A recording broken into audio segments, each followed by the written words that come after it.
तुकाराम पंढरीनाथ भगवान की जय, श्री नवनाथ महाराज की जय, अवधूत चिंतन श्री गुरुदेव दत्त वासुदेव हरी. श्री गणेशाय नमः, श्री सरस्वते नमः, श्री गुरुदत्तात्रेय नमः. जय जयाजी कमलकांता कमलनाभा कमलद्वपिता कमलपत्राक्ष दुःखहरता पुढे ग्रंथा रसाळ बोलते. असो पांडुरंगा करू प्रथम नवना दुसरे जण संताची आतांच्या कृपा आशीर्वादाने कथेचा विस्तार बाबाजी सद्गुरु दास तुका बसलेले सर्व श्रोते मंडळी साधू संतांना साष्टांग प्रणिपात करून कथेला सुरुवात कथेचा अनुसंधान आहे. जो असणारा लक्ष्मीचा पती आहे, ज्याच्या नाभी कमळातून ब्रह्मदेवाची उत्पत्ती झाली आणि असं ज्याचं कमळासारखं डोळा आहे आणि सर्वात असणारं दुःख हरण करून टाकणारा असे विष्णू परमात्मा भगवंता तुमचा जय जयकार असो. भक्तीचा ग्रंथ हारत्न बोलवी ज्योतिहा कारणे हरी मागील अध्यायी गोरक्षनंदन मच्छिद्र घेऊन गेलासे. असो पांडुरंग परमात्मा तुमच्या कृपा आशीर्वादाने मागच्या अध्यायाच्या ठिकाणी गोरक्षनाथ मच्छिंद्रनाथाला घेऊन गेले. ही कथा म्हणजे भक्तीसार ग्रंथातले श्रोत्यांनी ऐकली. महाराज मेला तरी किलोता बुडला से शोभा शोकाब्दी जळाए हरी तय उपरी चल वसू तरी आगळा काढावया पातळा. इकडं महिना किती म्हणले असती महिनावती दुःखाच्या थारोळ्यात पडली होती. दुःख रूपी समुद्रात डप्पाळ्या खात होती. तेवढ्यात तिला तरुण नेण्यासाठी उपरीचर वसू आले म्हणतात. सावर बोलाची बांधणी सांगरी शोकांत घातली उडी हरी शब्दार्थी मारोनी बुडी धैर्य कास धैर्य ते असणारे शब्दाने मैनावती बुडून चालली होती. तिला बोधच तयार नव्हतं कुणी करायला.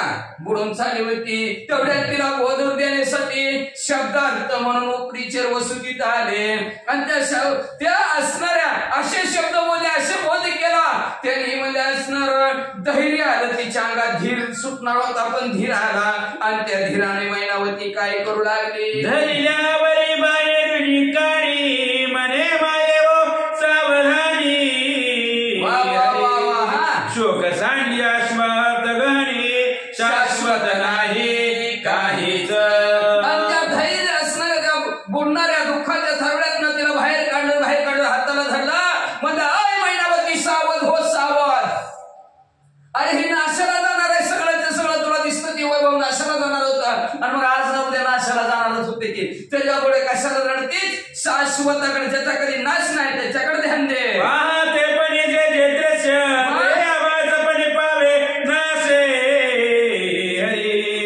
शोक करीसी शब्द प्राप्तीच लागे तू ते लागे ना. अरे प्रपंचातल्या माणसाने दुःख करावं त्यात काय नवल आहे. पण तू स्वर्गात खुशाल होती, स्वर्गात राहणारी होती आणि तोडावा नाचणाऱ्या गोष्टीसाठी आगे दिसेल ते नाश यायची घटी का प्रब्रह्मे का सर्व दिसणार आहे ते नाश पावणार आहे त्याच्यासाठी रडून तुझा काय उपयोग आहे. तू कोटीला मचिंद्र कोण स्वर्गभूमीचा झाला संगे हरी वा योगती तुका भोग काम आई साहेब ऐका म्हणजे उपरीच्या वस्तू सांगू लागले. तुला हे रडणं योग्य वाटतच नाही. कुठला मच्छिंद्रनाथ आणि कुठली मैनावती. मैनावती तू स्वर्गातली, मच्छिंद्रनाथ पृथ्वी तलावरची. कर्म धर्म संयोगाने तुमचा असणारा संयोग झाला. 4 दिवस सुखाचा संसार झाला. जेवढा भोग होता जेवढं तुमच्या नशिबात होतं तेवढं तुम्ही राहिला. आता संपत्ती वेळ सरून गेली. आता रडू नका.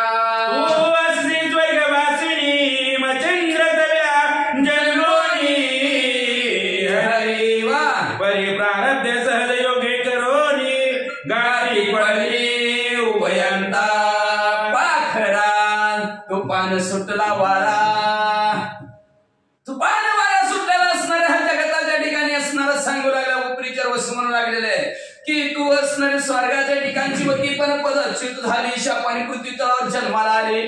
जन्माला आल्यानंतर मच्छिंद्रनाथ भेटावं म्हणून तो असणाऱ्या आराधना केली, तप केलं आणि प्रारब्ध योगाने सहज तुमच्या आमच्या पडल्या गाठी पडल्या तुटण्यासाठी सहज तुमच्या त्या मच्छिंद्रनाथाच्या गाठी पडल्या पण एक ना एक दिवस गाठ तुटायची होती तुटली वळली परी मच्छिंद्रनाथ स्मरून गेला पुढे हिते हरी तू आपुले स्वहित निश्चित सांभाळी जनये पडल्या तुमच्या आमच्या गाठीच्या मच्छिंद्रनाथाच्या तुझ्या आपण मच्छिंद्रनाथाने स्वतःचं हित केलं तू तरी आता स्वतःचे हित कशात होईल याचा विचार कर चल तू झालीस पदच्युत तरी ते सांभाळी निश्चित अरे तरी आता मानवनी व्यक्त होऊन चाल जननीये तू पदच्युत झाली होती स्वर्गात होती खाली आलेलीच होती हे लक्षात ठेव तू कुठली होती कुठं जायचे तुला ह्याचा विचार तरी कर की का रडायला लागली चल लवकर बस तू पातळी सिंहाला द्वीपी मग मच्छिंद्र योगेशावर कंदर्प अरे पूर्ण होईल शुद्ध संकल्प मच्छिंद्र दृष्टी पावलिया तू जर सिंहदीपाच्या ठिकाणी आलीस ना तुला एक ना एक दिवस मी संकल्प करतो मच्छिंद्रनाथाची तुझी भेट घालून देईल नक्की तुला मच्छिंद्रनाथ भेटतील तू तुझ्या डोळ्याने मच्छिंद्रनाथाला पाहशील पूर्ण तू ते भेटविन मच्छिंद्र नंदने हरे मीननाथादित बोधन गोरक्ष दृष्टी 12 वर्ष झाले की मच्छिंद्रनाथाला पाहशील गोरक्षनाथाला पाहशील मीननाथाला पाहशील काळजीच करू नको चल मनुष्य या वया मच्छिंद्र नंदन काय पडल्या करणे सिंहल द्वीपी पाक शासन महामग सिंहदीपाच्या ठिकाणी कशाला येतील स्वर्गात जिवंत माणूस स्वर्गात कसे येईल तर ऐक मध्ये 33 कोटी देवाचा राजा इंद्रदेव तो मला मोठा यज्ञ मांडल आणि त्या यज्ञासाठी सगळे नवनाथी येतील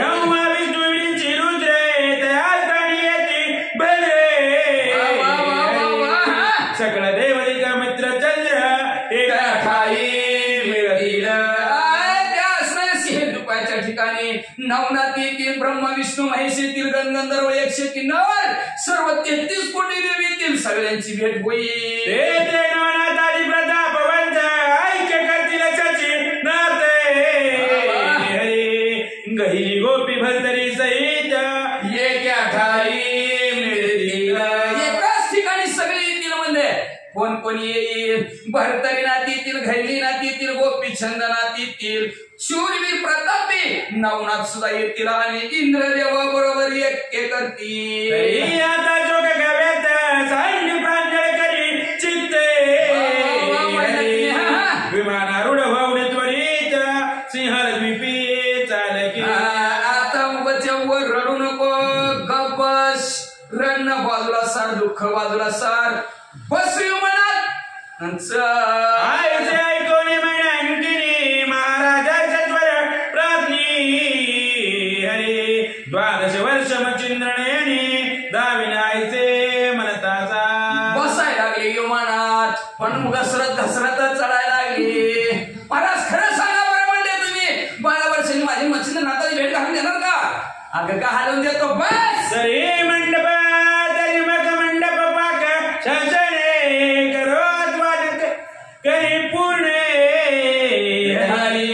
तरी मजला वालम मनंदन तरी मज भाष्य द्यावी की महाराज तिथे इंद्राचं पडू दे तिकडच म्हणले तरी यज्ञ करू दे नाही तर नाही करू दे मला काही घेणं देणं नाही पण 12 वर्षांनी माझं कोरगण माझं मालक तुम्ही मला दाखवणार का सांगा तरी म्हणत बसते अंतर पुष्टी विश्वास लक्षण कोटी हरी मग हे शोक दारिद्र्य पाठी चित्त सांडिल महाराजा तुम्ही मला शपथ घेऊन जर सांगितलं इंद्रदेव यज्ञ करू नये करू किंवा न करू आमच्या तिघांची भेट घालून देत असाल तर मला बरं वाटल मला चित्ताच्या ठिकाणी आनंद वाटेल आणि तुमच्यावर विश्वास ठेवील आणि मग विमानात बसेल आईचे बोलता म्हणणकी शश्वराज्य करी आननी मग करताळ वाचले बोले संतुष्ट केले सुनेले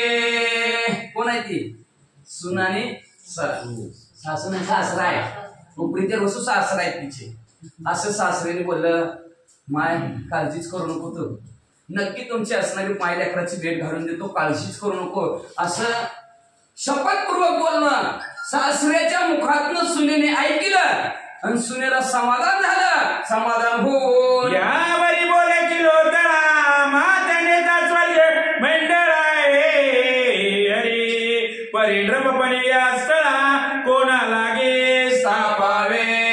म्हणजे महाराज तुम्ही मला आता स्वर्गाच्या ठिकाणी घेऊन चाला. या असणाऱ्या स्त्री देशाची गादी रिकामीच, कुणाच्या हातात च्यावे देऊ, कुणा पशी गाबाळ देऊ.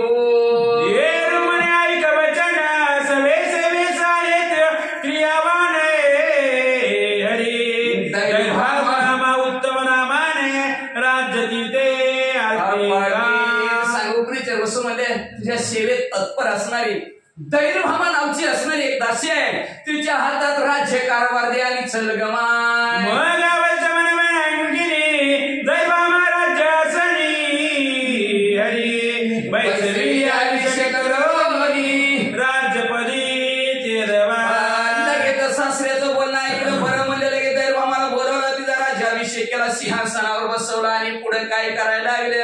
राज्य व कुणी दैभामा मिळती झाली विमान संगमा हरी हरी सगळ्या देशीच्या शैल्य रामा शोका कुळ झाल्या. दैरभामाच्या हातात राज्य दिला, पण विमानात बसली. विमान उडणार तेव्हा गावातल्या सगळ्या स्त्रिया पळत आल्या, लागल्या रडायला. महाराज मनते माझ्या शुभाननी तुम्ही जाता माझे टाकोनी हरी आम्हा माणसांची हरणी दयाळ माया असं आम्हाला असणार सोडून तुम्ही चालला म्हणले. आमची आई होता तुम्ही म्हणले, अतिशय दयाळू होता म्हणले. असणार एवढंच नाही, आमच्या पाडसाची हरीण होता. आज तुम्ही आम्हाला सोडून कसं चालला. असो आईच्या बहुधा शक्ती शैल्याचो काकुल होती हरी मग तितक्या समजावून युक्ती विमान याने असे भरपूर स्त्रिया रडत होत्या. असणारी तू आमची आई आहे, तुमची आमची माया आहे असं म्हणत होत्या. जाता जाता किरतळा म्हणले, घाबरू नका, लढू नका. मी जसं सांभाळलंच तशी तुम्हाला ही दैरभामा मी तशी सांभाळेन म्हणजे. कुणी सुद्धा काळजी करू नका, रडू नका.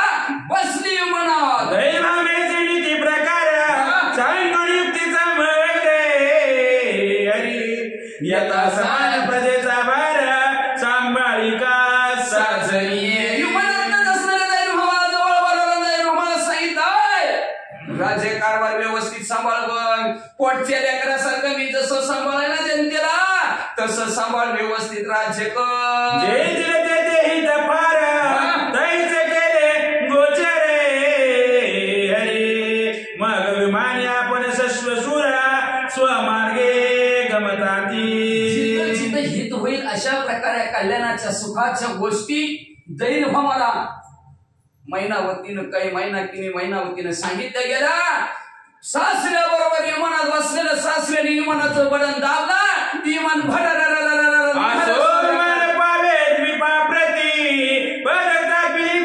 युवती हरी मग तो चर्चा जगाची आपुल्या असताना पळे गेला. भारतदेशी विमान उडलं गेलं. सिंहदीपाच्या ठिकाणी विमान पोहोचलं गेलं. विमानात नमाय किलो तळाला खाली उतरवलं.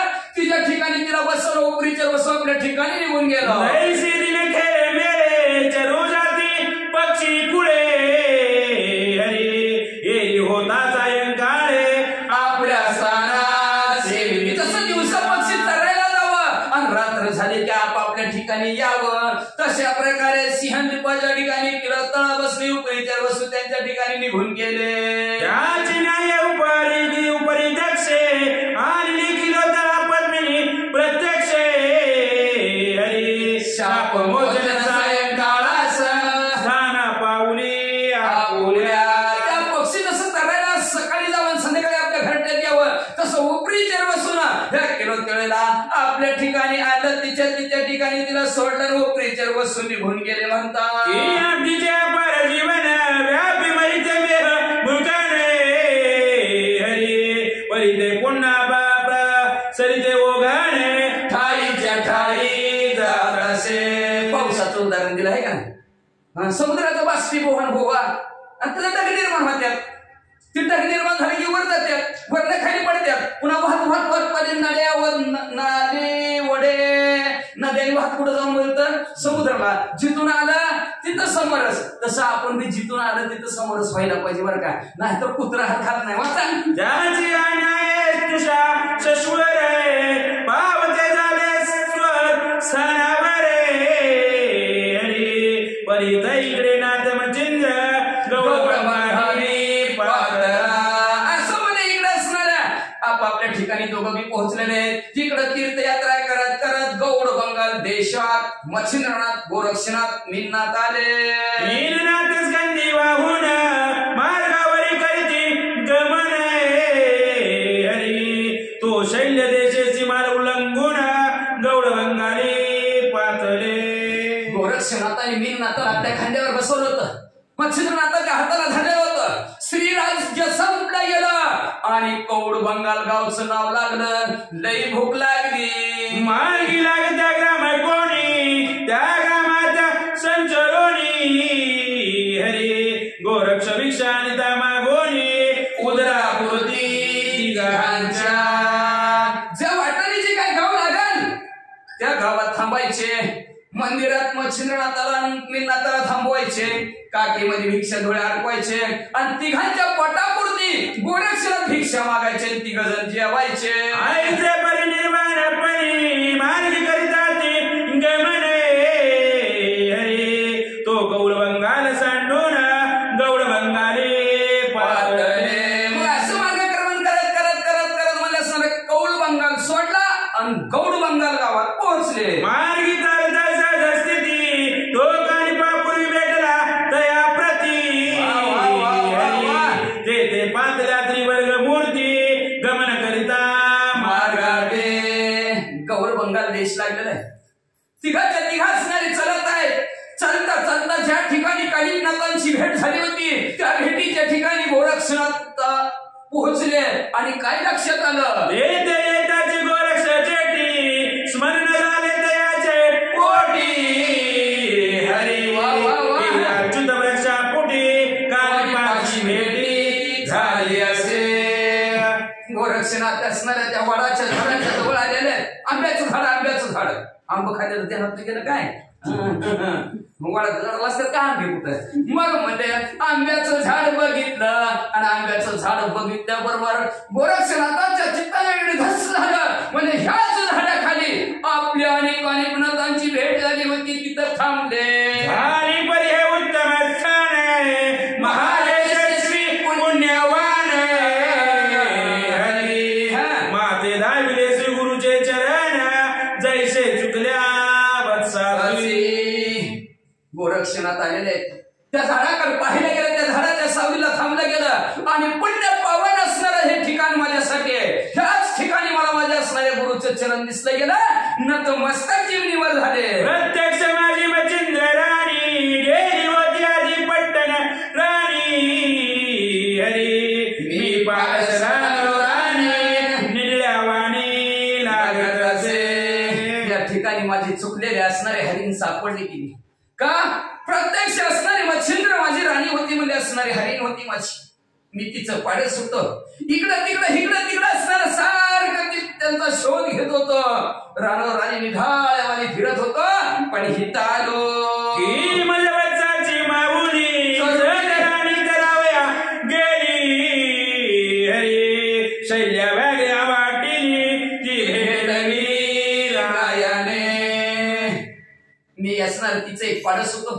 ती माझी हरणी होती आणि पुण्यात तरी दूर रानामध्ये चरायला गेली. चरायला गेल्यावर त्या जंगलामध्ये मला वाटत होतं हरणाने असणाऱ्या वाघाने खाल्ली, सिंहाने खाल्ली. पण ह्या राजाने असणाऱ्या ह्या कालिनाथांनी आणि ह्या झाडाने म्हणजे माझी असणारी चुकलेली आई गेलेली आई मला सापडून दिली. मगच गंडी होताना तमीन तया लागी मही ठेवून हरी दडपाई केले न म्हणा नेत्री अश्रू लोटले. खांद्यावरच्या मीननाथाला गोरक्षनाथाने खाली उतरवलं गेलं. जर अंतःकरणाने त्या झाडाच्या असणाऱ्या खोडापर्यंत गेलेले आहेत. जवळ गेले, गुडघे खाली टेकवले गेले. मान असणारी त्या झाडाच्या बुंद्याला टेकवली, साष्टांग दंडवत झाडाला घातला. ते पाहुन मच्छिंद्र नाते बोलता झाला गोरक्षाचे हरी मने बाळा अश्रुपात निज चक्षुषी नतमस्तक त्या झाडापाशी झालेले आहेत. डोळ्यातनं घळघळ अश्रू वाहू लागले, रडायला लागले. मच्छिंद्रनाथांनी बघितलं, म्हणले महाराज गोरक्षनाथा तुला रडायला काय झालं? आईचे बोलता मच्छिंद्र नंदना मग सगळ दुःखाचे मंडळ हरी ते गोरक्ष चित्ती प्रविष्ट होऊन नेत्री हिरा पार लोटले. मच्छिंद्रनाथ म्हणजे बाळा काय झालं?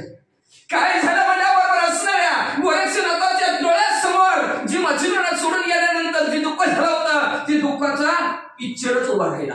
आणि त्या पिक्चराने असणारं हृदय सदगतीत गोरक्षनाथाचं झालं. तो भूमिका अनावर झाला आणि गोरक्षनाथाच्या डोळ्यातून पाणी आलं. सांगू जाता मुखाने तो कंटाळाचे धरुणे हरी मग क्षण एकतया स्थानी बैसोन स्थिर स्थिर. काय झालं गोरक्षनाथ रडायला? काय झालं म्हणलं तर जास्त झुमका मारला गेला, मग तर जास्त रडायला लागलं. बोलायला गेला. मच्छिंद्रनाथाने गोरक्षनाथाला हाताला धरवलं, खाली बसवलं आणि खाली बसून बाबा थोडं थांब, धीर धर.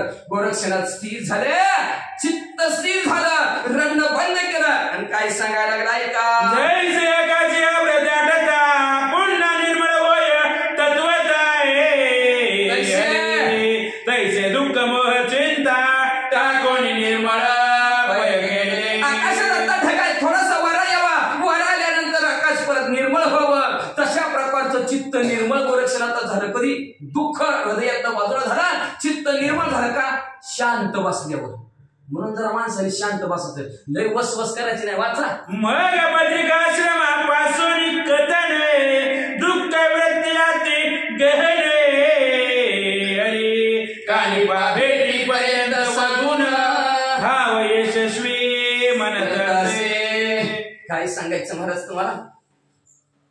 12 वर्षाचा तप माझा पूर्ण झाला. तपाचं मांग महादेवजीनं केला आणि महादेवजीनं सांगितलं पश्चिम दिशेला तीर्थयात्रा करायला निघाला आणि मी दक्षिणेचा आणि पश्चिमेचा मध्य घातला गेला आणि तीर्थयात्रा करायला निघालो.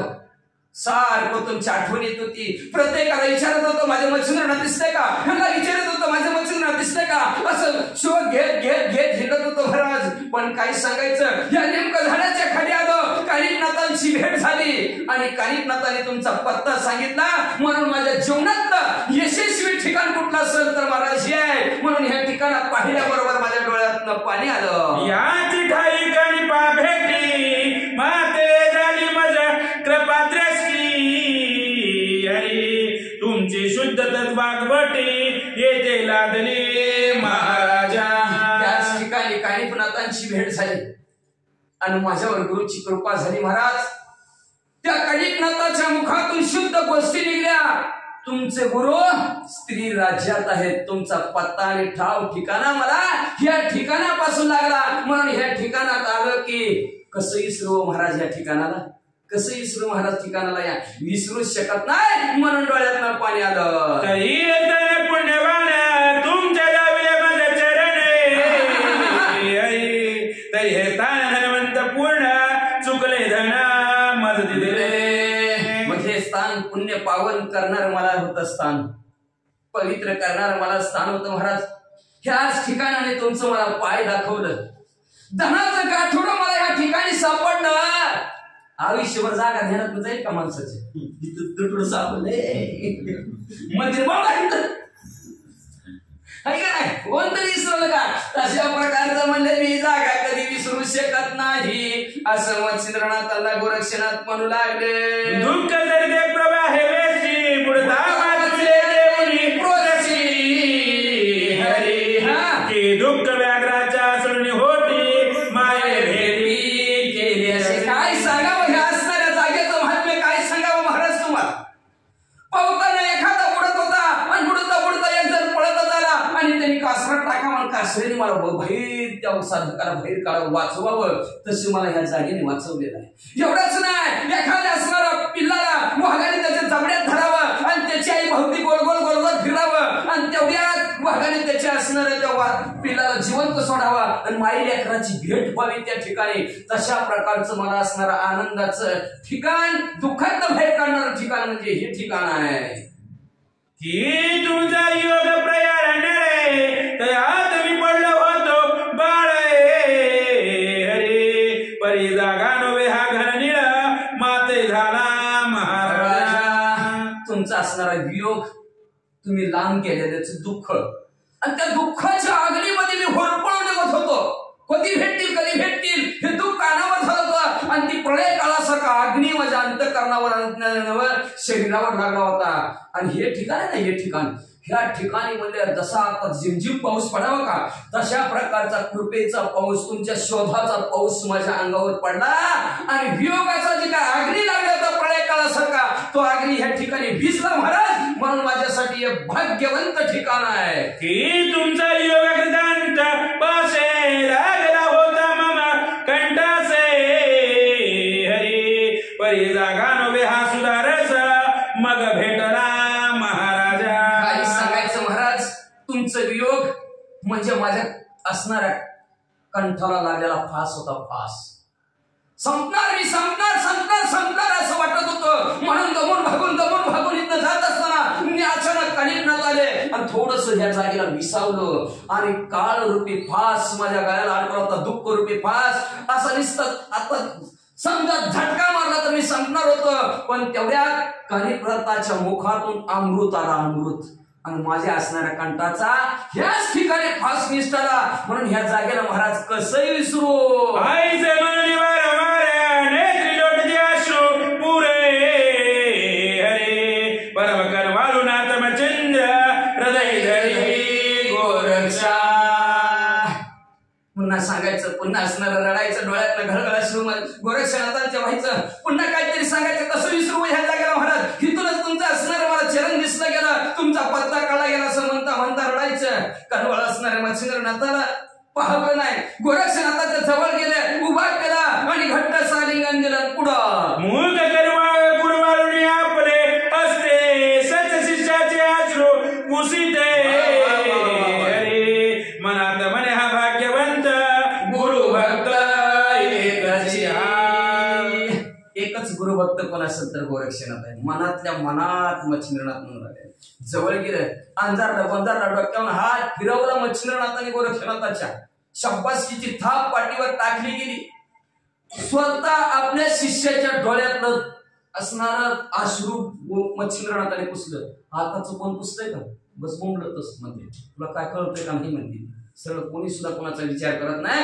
गोरक्षनाथाच्या डोळ्यातलं पाणी स्वतः मच्छिंद्रनाथाने असणारं पुसलं गेलं आणि पुसून काय म्हणू लागले, मग गोरक्षाचे समाधान करून या मच्छिंद्र नंदने हरी मग मी नाथाकडे घेऊन उठवसा म्हणत असे. समाधान केलं, पास झालं म्हणजे रडायचं. भाग्यवंत जागा आहे, बरं वाटलं, समाधान वाटलं म्हणजे मला बी. मग समाधान केलं गोरक्षनाथांचं बी. समाधान करून मच्छिंद्रनाथाने मीननाथाला उचललं, आपल्या कडेवर बसवलं, गोरक्षनाथाच्या हाताला धरलं. चल रे बाबा, 10 वाजल्यात म्हणले. किती कथा बदलती ना आता पुढे जालेंद्र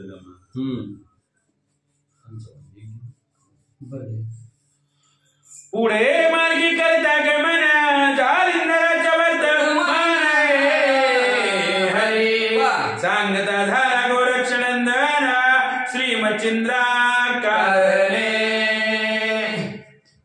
मग दोघंचे दोघं हळूहळू असणारं मार्गक्रमण करू लागलेले आहेत. चालता जरा बोलत चालत चाललं म्हणजे रस्ता कटतय का नाही का?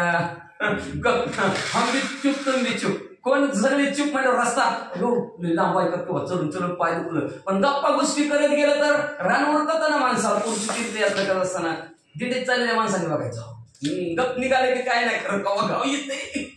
जर बोलत म्हणत गेलं का नाही तुकाराम आहे का नाही, तसं म्हणत गेलं की जरा उरकत रान. म्हणून असणारा दोघं गप्पा गोष्टी करत चाललेले आहेत. जाता गोरक्षनाथ मच्छिंद्रनाथांना सांगू लागले, सांगायचं महाराज तुम्हाला त्या गौड बंगाल देशामध्ये ह्यालापट्टण गावात गेलो होतं आणि त्या ह्यालापट्टण गावात जालिंदरनाथ होते म्हणजे. आणि त्या जालिंदरनाथाचं काय झालं सांगू का तुम्हाला? मच्छिंद्रनाथ चढून चढून गळाटून गेला म्हणजे आपण दोघं गेलो.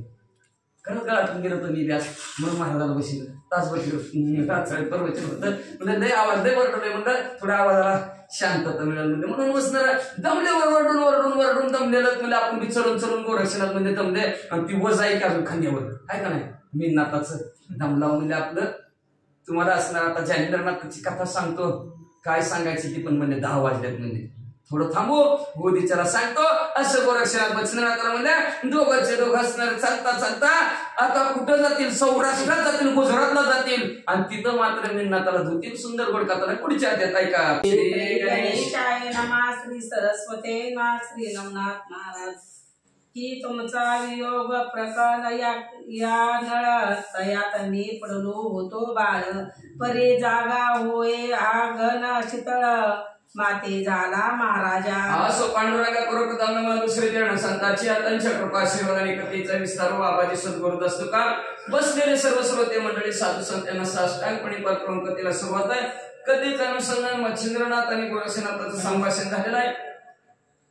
म्हणून लागलेलं आहे की तुमचं पासून दूर गेल्यानंतर जी काय दुःख झालं होतं आणि दुःख झालेलं माझ्या कंठाच्या ठिकाणी प्रळय असणारा माझे जे काय तुमचं बाळ प्रळय काळामध्ये पडलं होतं अतिशय दुःख तप्त झालं होतं. ह्या जागेवर आलो तुमचा पत्ता कळला माझं शरीर शांत झालं असं गोरक्षनाथ म्हणतात की तुमचा योग प्रताप पाश लागला होता मम कंठास तरी जागा होय हा सुधारस मग भेटला महाराजा. की असणारा तुमचा वियोग रूपी असणाऱ्या काळाचा फास माझ्या कंठाला लागलेला होता संपणार तेवढ्यात अमृत रूपी असणाऱ्या कानिफनाथाच्या मुखातून गोष्ट ऐकली तुमचा पत्ता लागला बरं वाटलं अमृत सापडल्यासारखं वाटलं. ऐशे म्हणून वारंवार नेत्री लोटती अश्रुपूर परम कण वाळू नाथ मचिंद्र हृदय धरी गोरक्षा.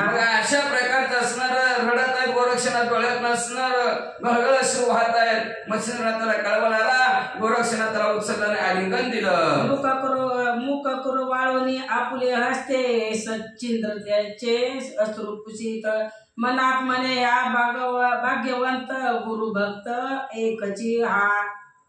म्हणून आलेले आहेत हा सत्शिष्यामध्ये एकच शिष्य म्हणजे म्हणून त्याच्या असणाऱ्या डोळ्याचं पाणी स्वतः मच्छिंद्रनाथ पुसू लागलेले आणि पाणी पुसून मनात म्हणू लागलं खरंच नशीबवान आहेस भाग्यवान असणारे गोरक्षनाथ तर तुम्ही आहोत. मग गोरक्षाचे समाधान करून या मच्छिंद्र नंदना मग मीननाथाकडे घेऊन उठ वस्ता म्हणत असे. मग लगेच गोरक्षनाथाचं समाधान केलं. मीननाथाला खानकडेवर घेतले गेलं. मच्छिंद्रनाथ आणि गोरक्षनाथ पुढे मार्गक्रमण करू लागलेले आहेत. पुढे मार्गे करिता गमन जालिंदराचे वर्तमान सांगता झाला गोरक्षनंदन श्री मच्छिंद्र. पुढे मार्गक्रमण करत असताना गोरक्षनाथ मच्छिंद्रनाथाला जालिंदरनाथाचं कथानक सांगत ही आपण कालपर्यंत असणारी कथा इथपर्यंत ऐकली आता पुढे कथा ऐका. गौड बंगाला वस्ता म्हणत असे पुढे मार्गी करिता गौड बंगाला हेला पट्टन तुमचा गुरु जालिंदर पूर्ण नाथपंथी हा अनुग्रह कारण श्री दत्ताचं मिरण. ऐका आपल्या असणाऱ्या गौड बंगाल नावचा देश हेला पट्टण नावचं गाव आहे. त्या गावामध्ये तुमचाच गुरु बंधू दत्तात्रय महाराजाचा ज्याला अनुग्रह आहे असे जालिंदरनाथ त्या हेलापट्टण गावात आहेत म्हणजे. तो महाराज योग भ्रष्ट पावला आहे महाकष्ट गोपी चंद करून अनिष्ट मही ग्रती घातला. महाराज ते म्हणजे भ्रष्ट झालेला आहे. त्या भ्रष्ट झाल्यामुळं त्या गावचा राजा गोपीचंद त्या गोपीचंद राजाने त्या जालिंदरनाथाला वहेच्या निधीत करून टाकले बघा म्हणले. मुळापासून सकल कथन मच्छिंद्रा केले निवेदन परिनाथ मच्छिंद्र ते ऐकून चित्ती परम सर्व कथानक सांगितलं जालिंदरनाथाचं. मच्छिंद्रनाथाने ऐकलं तळपायाच्या मस्तकाला गेले अतिशय राग आला आणि रागाच्या भरात गोरक्षनाथ काय म्हणतात म्हणे ऐसा राजा आहे नष्ट तरी आता करीन त्याचे तळपट नगरी पालती घालीन सुगट मही पातला निर्विण मग म्हणल्या असं असणारा भ्रष्ट बुद्धीचा राजा आणि त्या भ्रष्ट बुद्धीच्या राजाने म्हणले कस काय वर असणारा माझ्या गुरुभावाला त्याने खड्ड्यात करून ठेवले म्हणजे बघतो अशा राजा पृथ्वी तलावर नसलेला बरा त्याचं तळपटच करतो समचिंद्रनाथ रागाने म्हणू लागले. असे बोलणी वीक्षक चित्ते पुढे मागे परमगती एक दोन मुकाम साधिती चिती एका पट्टणी पाक असं असणारा विक्षेप बुद्धीच्या ठिकाणी निर्माण झालं मच्छिंद्रनाथाच्या आणि राग असं मार्गक्रमण करता करता दोघच हे तिघ हेला पट्टण नावच्या गावात पोहोचले. ग्रामानिकट ग्रामस्थ भेटती त्या ते वृत्तांत विचारली जाती ते मनाती कानी पाग येऊन चिती मुक्त केले जालिंदर. गावात शिरले गावात गेल्याबरोबर गोरक्षनाथ मध्ये हो तुमच्या गावात जालिंदरनाथ होता ते कसं काय झालं म्हणजे ऐक गेला तर लगेच गावातले लोक सांगू लागले की कानिफनाथ आले म्हणले आणि त्या कानिफनाथाने त्या जालिंदरनाथाला सोडवलं आणि बरोबर घेऊन गेले. राया गोपीचंद अनुग्रह देऊनी जगी मिरवला अमरपणे तेने गुरु दीक्षा दे घेऊन तपा लागी तो काय सांगत आमचा राजा गोपीचंद राजा होता ना त्या राजाने सुद्धा म्हणजे असणाऱ्या नाथपंथाची दीक्षा घेतली जालिंदरनाथाकडून अनुग्रह घेतला आणि ते सुद्धा तपाला निघून गेलेले आहेत. अमर त्यांना जालिंदरनाथाने आमच्या राजाला केलं अशी गावातली लोक बातमी सांगू लागली. राया मुक्त चंदा स्थापून राजपदी राजसन देऊनिया अग्निदन तोही गेला पण्यास कळलं. मग म्हणलं असणारा काय सांगायचं तुम्हाला म्हणले आमचा राजा तपाला निघून गेला. इकडं जालिंदरनाथाने त्या राजाचा मुलगा मुक्ताचंद त्या मुक्ताचंदावर राज्याभिषेक केला. 6 महिने इथं राहिले व्यवस्थित कारभार चालवतोय का बघितलं गेलं आणि जालिंदरनाथ सुद्धा 6 महिने झाला आता आमच्या इथून निघून गेलेत अशी गावातली माणसं बातमी सांगू लागली. सकाळ कथा मुळाहुनी मचिंद्राची सांगितली ग्रामस्थानी ते मचिंद्राचे पडता श्रवणी देऊनी अग्निदान शांतपणे मिरवली. मग म्हणजे अशा प्रकारे गावातल्या माणसांनी व्यवस्थित सगळी माहिती सांगितली. मच्छिंद्रनाथाने ऐकली. आल्याला राग होता ना खड्ड्यात पुरले म्हणून तो राग सगळा शांत झाला आणि मच्छिंद्रनाथ शांत झाले. शांत होऊन काय म्हणू लागले जैसा प्राणावरती गणवृष्टीची होय व्यक्ती मग सकल उबाळ पाहुणी अति अदुष्ट होऊ पावक.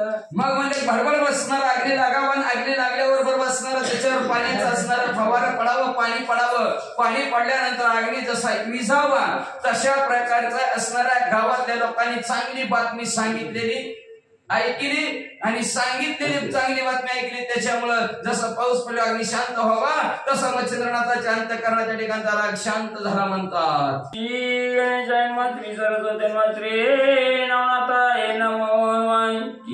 साधक पातलाच ताकी त्रिगुरुचा संसर्ग होताय होताची सिद्धकाची व्यथा सुनी जाय ते क्षणी. एखादं साधन करत असताना त्याला गुरु भेटावा त्याच्या जीवनात गुरु या भेटावा आणि गुरु भेटल्यानंतर त्याला सन्मार्ग प्राप्त व्हावा त्याला सर्व सिद्धी प्राप्त व्हाव्या तशा प्रकारचा साधकाची अवस्था जशी शांत व्हावी ह्याच्याकडे जाऊ का त्याच्याकडे जाऊ त्याला वाटत असं चांगला गुरु भेटल्यावर तो जसा शांत व्हावा तसा मच्छिंद्रनाथाचा राग शांत झाला. ये तमाशे साळ दाटल्या वने उदय होता चिवाचरमणी मग सगळं तवनाच्या पावनी दिशा मेरवे ते उजळल्या.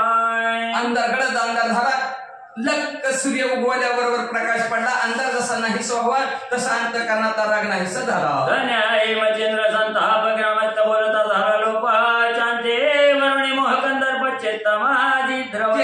मच्छिंद्रनाथाच्या अंतःकरणाचा राग शांत झाला गावातल्या माणसाचं ऐकून आणि परत त्या गावातल्या माणसाविषयी मोह निर्माण झाला अंतःकरणाच्या ठिकाणी. या परी तो मच्छिंद्रनंदन ग्रामस्थ मुख्यत्वे करून अधिकारी राजाने पुन्हा कोण आहे प्राज्ञिक. त्याच्यानंतर गावातल्या माणसाने तुला इथं ज्ञानी कोण आहे कोण गावचा कारभार चालवतोय सांगा. हे म्हणता योग ध्रुवाश्रेष्ठ करणी का राजा उगमाई महिनावती शिवानना प्राज्ञिकवंत मिरवत. ऐका म्हणजे महाराज योगांमध्ये श्रेष्ठ असणाऱ्या मच्छिंद्रनाथ आमच्या गावामध्ये अतिशय हुशार राज्य कारण चालू करणारी महिनावती आहे. त्या मातेने अर्थ धरून पुत्र मिरविला जी अमरपणे करणी जालिंदर म्हणा अमर झाले आपण. काय त्या मातेने मनात इच्छा धारण केली आपला मुलगा अमर व्हावा आणि त्या आईने तिची इच्छा पूर्ण केली. आणि आपला मुलगा अमर केला. एवढंच नाही महाराज, काय सांगायचं, त्या जालिंदरनाथाचं मंदिर आनंदित केलं आणि आपण स्वतःही अमर झाले. ऐसे बोलता ग्रामस्थ युक्ते मनात मने मचिंद्र येते ऐशी प्राज्ञिकाय सती भेटी घ्यावी ती. आणि अशा प्रकारचे असणारे ग्रामस्थ बोल्याबरोबर मनात तिच्या मच्छिंद्रनाथाच्या मनात वाटलं अशा असणाऱ्या स्त्रीची गाठ घ्यावी. बरं काही का नाही, स्वतःचं कल्याण केलं, मुलाचं कल्याण केलं, मग स्त्रीची गाठ घ्यावी अशी मनात इच्छा निर्माण झाली. ऐशी चित्ती कल्पना जाते झाले त्रिवर्ग जण ग्रामद्वाराची यवनाद्वार रक्षका सांगती. असं मनाच्या ठिकाणी ठरवलं, तिची भेट घ्यायची. विशीच्या दरवाजाजवळ आले आणि द्वारपाळाला सांगितलं, म्हणती जालिंदर तो प्रज्ञावंत याचा सहोदर मच्छिंद्रनाथ ग्रामद्वारे आहे ती कथा जाऊन सांगा म्हणजे जालिंदरनाथाचा गुरुभाऊ मच्छिंद्रनाथ तुमच्या भेटीसाठी वाट बघतो, लवकर जाऊन द्वारपाळ सांगा चला होता वेळ मैनावती लक्ष्मी सगळं व्रतांत ती येते निवेदावा. लगेच द्वारपाळाला सांगितलं, मैनावती दिसल्याबरोबर मैनावतीला सांगा जालिंदरनाथाचा गुरुभाऊ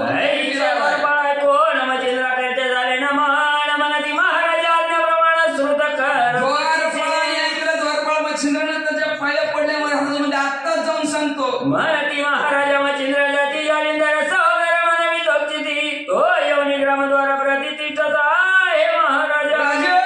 आपल्या असणाऱ्या गावाच्या विशी जवळ जालिंदरनाथाचा गुरुबंधू ज्याचं नाव मच्छिंद्रनाथ आहे ते तुमच्या भेटीसाठी यायला म्हणतात, येऊ द्या का. कोणी महिनावती म्हणे कैशी वृत्ती कैशी कैशी आहे भूषण व्यक्ती अभ्यासानं अभ्यास दीक्षा त्या महिनावती मध्ये दिसायला कशा कुणाची दीक्षा घेतलेल्या त्यांचा अभ्यास करून सांगा. महाराजा कनककांती त्याच्या पुंजमाला किरणी विजय ध्वजा मला महाराज उगवत्या सूर्यासारखं लाल भडक केस त्यांचं पसरलेलं आहे. माय आम्हाला द्वायचा किलाय न पावला यांनी संभव साई अवतार दीक्षा स्वर्ग वाचा करील जन वाटत शाय. काय द्वारपाळ हुशार असते हो, काय नुसतं नाथ महाराजाला बघितलं तर सांगू लागले त्या राणीला, आम्हाला वाटतं एवढी संभव जन्मलेला आहे. एवढंच नाही, जो कोणी त्याच्या संगतीला लागल, जो कोणी त्याचं नामस्मरण करेल, चिंतन करेल, जो कोणी त्याची सेवा करेल तो स्वर्गाला जाईल. अशा प्रकारचा स्वर्गाला नेहला असं वाटतोय. कांताले भूषण चिंगी सारंगी समागम कुबडी फावडी काही कवला उभा द्वारी कांता कुबड्या फावड्या आणि अशा प्रकारच्या समागमासहित आपल्या दरवाजात उभा आहे.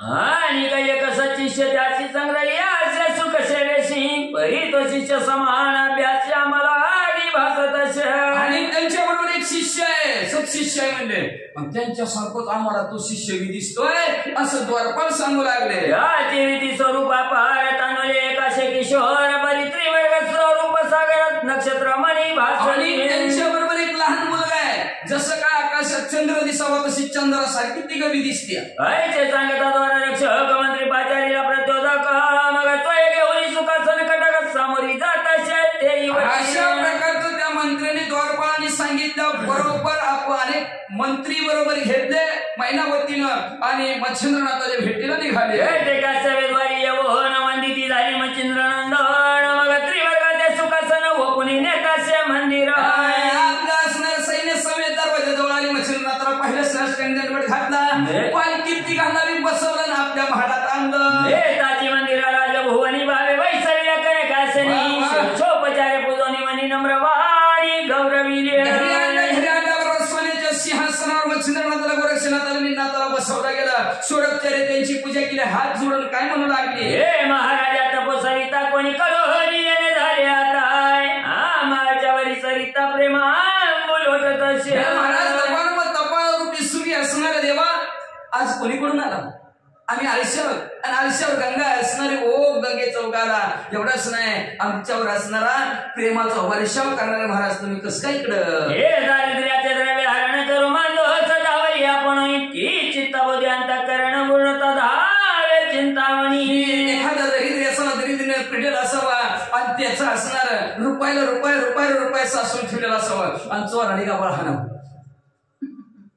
परत कुणीतरी आणून द्यावं, त्याला जसं वाटावं तशा प्रकारे आज तुम्ही आमच्याकडे आला. केव्हा आम्हाला असणार आहे का चित्ताच्या ठिकाणी चिंता चिंता काळजी लागली, एवढी काळजी लागली, शरीर संपलं, दवाखान्यात गेला, लाख उपचार केला डॉक्टरनं, काय झालं, चिंता रोग झाला. आणि त्या चिंता रोग झालेल्या माणसाला चिंतामणी सापडावा, चिंता हरण करणारा.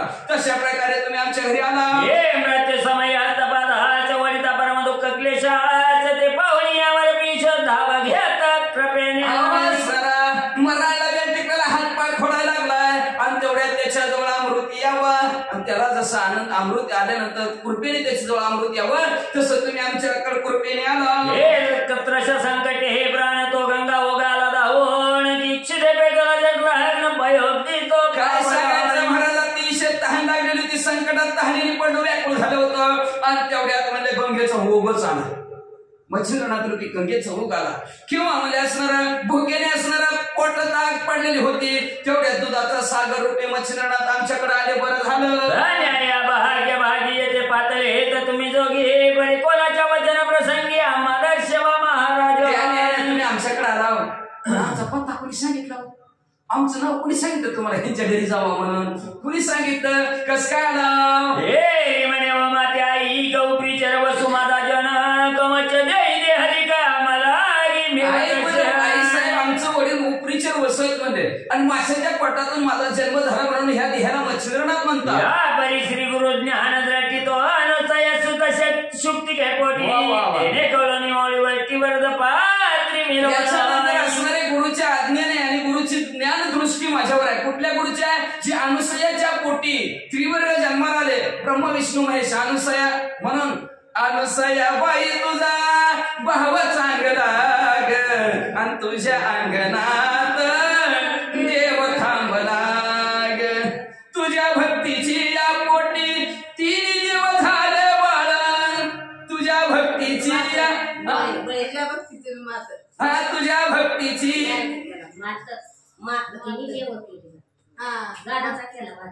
गाडचा टोके चुकलं, पाळण्यात घालवली झोकाली लाग, आणि तुझ्या अंगणात देव थांबला ग.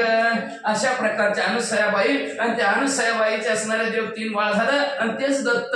आणि त्या दत्त महाराजाचा ज्ञानाची दृष्टी माझ्यावर झालेला आहे, त्यांचा अनुग्रह मला आहे असं मच्छिंद्रनाथ माहिती सांगू लागले.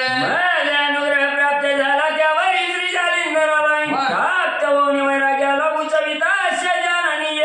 पहिल्यांदा मला दत्तात्रय महाराजाचा अनुग्रह झाला, दुसऱ्यांदा जालिंदरनाथाला झाला ना. असं वैराग्यवान आम्ही दोघंचे दोघं भूषून दिसत आहोत. बंधू गुरुभक्त माझा वीर हा जला जालिंदरनाथ पर्याग्रामी बाप्यावरचा पावला हे ऐकिले. साहेब म्हणजे असणारा माझा असणारा धाकटा गुरु बंधू आहे जालिंदरनाथ, आणि तो जालिंदरनाथ ह्या गावात पापी अवस्थेत पडलेला आहे हे ऐकून आलो. म्हणून उग्रता धरणी कोटी लंघित आलो माई पाठी परी उत्तम संग्रह ग्राम जेठी समजतानी सांगितले. पापी अवस्थेत कुणी त्याला कुणी पुरून टाकलं, ह्या इकडे त्याला सोडीतच नाही, राग येत होतो. पण गावातल्या माणसाने चांगली बातमी सांगितली, आईनं कल्याण स्वतःच केलं, पोराचं करून टाकलं, जालिंदरनाथाची सुटका केली, हे ऐकलं, आनंद वाटला, राग शांत झाला, म्हणून तुमच्या गावाकडे आलतो. म्हणजे करणी पोपकंद पदाला जगणी चालवलो पाहिजे तरे तो धन्य ज्ञान दीपमय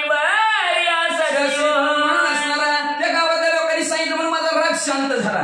पण धन्य धन्य बर का, नाचू कीर्तनाच्या रंगी ज्ञानदीप लावू जगी ज्ञानाचा दिवा लावला. तो स्वतःच कल्याण करून घेतलं, पोराचंही कल्याण केलं. धन्यस तू म्हणले असं मच्छिंद्रनाथ मायनाकिनीला बोलू लागले. परम प्राज्ञ करुणाई तुवा मिळविला तो आनंद घेणं धन्य धन्य अससी तो. आपलं स्वतःच हित कशात आहे ते पाहिलं, आणि ही रूपी जालिंदरनाथाला तो आपल्या घरी आणलं, आणि शेवटी त्याच्या आज्ञेनुसार तू म्हणजे असणारे स्वानंद घन झाले. कधी न संपणारे आनंद तुला प्राप्त आहे. ही क्षणिक आनंद असतं, व आपल्या संसारात क्षणिक असतं. 10वी पोरग पास झालं, पिढी वाटा झालं, पुन्हा 12वी नापास, हल्ले दिवस गाडी आहे का नाही. त्याच्यामुळे क्षणिक आनंद असतो. हे संसारातला कुठलाही संपणारा पण स्वानंद घन न संपणारा आनंद तो प्राप्त करून घेतला. धन्य आहेस, धन्य धन्य मही कनी वटोनी पूर्वजा सनातपणाची घेऊन विकत धन्य आहेस तू पृथ्वी तलावर. एक म्हणजे काय केलंस तू म्हणजे असणार ह्या मागच्या कुळाचं सगळं पाप संपून टाकलं. कुणाच पाप लक्ष ठेवलं नाही का तर स्वर्गीच्या अमर चिंतित लोक मृत्यू लोक यावा जन्मामा मृत्यू लोक जन्म यावा का यावा आमच्या पुढातल्या कुणीतरी भगवंताचं नामस्मरण करावं चिंतन करावं आणि पूर्वजांचा उद्धार व्हावा. लक्षात ठेवा आपण जर भगवंताचं नामस्मरण चिंतन केलं तर आपल्या पूर्वजांचा उद्धार होत असतो. तसं तू सर्व पूर्वजांचं असणारं स्वतःचंही पाप संपलं पूर्वजांचं असणारं पाप संपून टाकलं गेलं आणि सनात झालीस. तरी तार हे लोक 42 कुल झाली ही समभव दिगसाय ही भगीरथ उपपित्र उद्देशा मिळवला त्रिभुवनी. काय सुंदर उदाहरण सांगून टिकलं म्हणजे असणार तू काय केलास सनातपणाची भीक मागितली आणि ती भीक स्वर्गाला पोहोचवली तुझी. एवढंच नाही तू 42 कुळाचा उद्धार केलास. बापाकडल्या 21 आणि सासऱ्याकडच्या 21 असा 42 कुळाचा उद्धार करणारा कोण असेल तर स्त्री असते बरं का. म्हणून व्यवस्थित राहायचं स्त्रीने दुसरं काय कार्यक्रम न करता नाही तर 42 कुळा नरकात झालं. एखादं वाईट कर्म असणाऱ्या स्त्रीच्या हातून झालं तर म्हणून 42 कुळीचा उद्धार करणारा स्त्री असते. सासऱ्याकडच्या 21 आणि आईकडच्या आपल्या वडिलाकडचे 21 असा 42 कुळीचा तो उद्धार केला. कसा केला म्हणजे जसं म्हणजे असणाऱ्या सूर्यवंशातील भगीरथ राजाने तप केलं आणि पृथ्वी तलावर गंगा आणली आणि सगळ्याचा सगळं 60,000 पोरं मरून पडलेली होती. आपण अमरीश महात्म्यामध्ये ऐकलं गेल्या वर्षी गणपतीच्या टाइमामध्ये ती 60,000 सगळं पोरं त्याला वाचवण्यासाठी ह्या भगीरथ राजाने पृथ्वी तलावर गंगा आणली आणि सगळ्याचा उद्धार केला. तसं तो तुझ्या 42 कुळाचा उद्धार केला.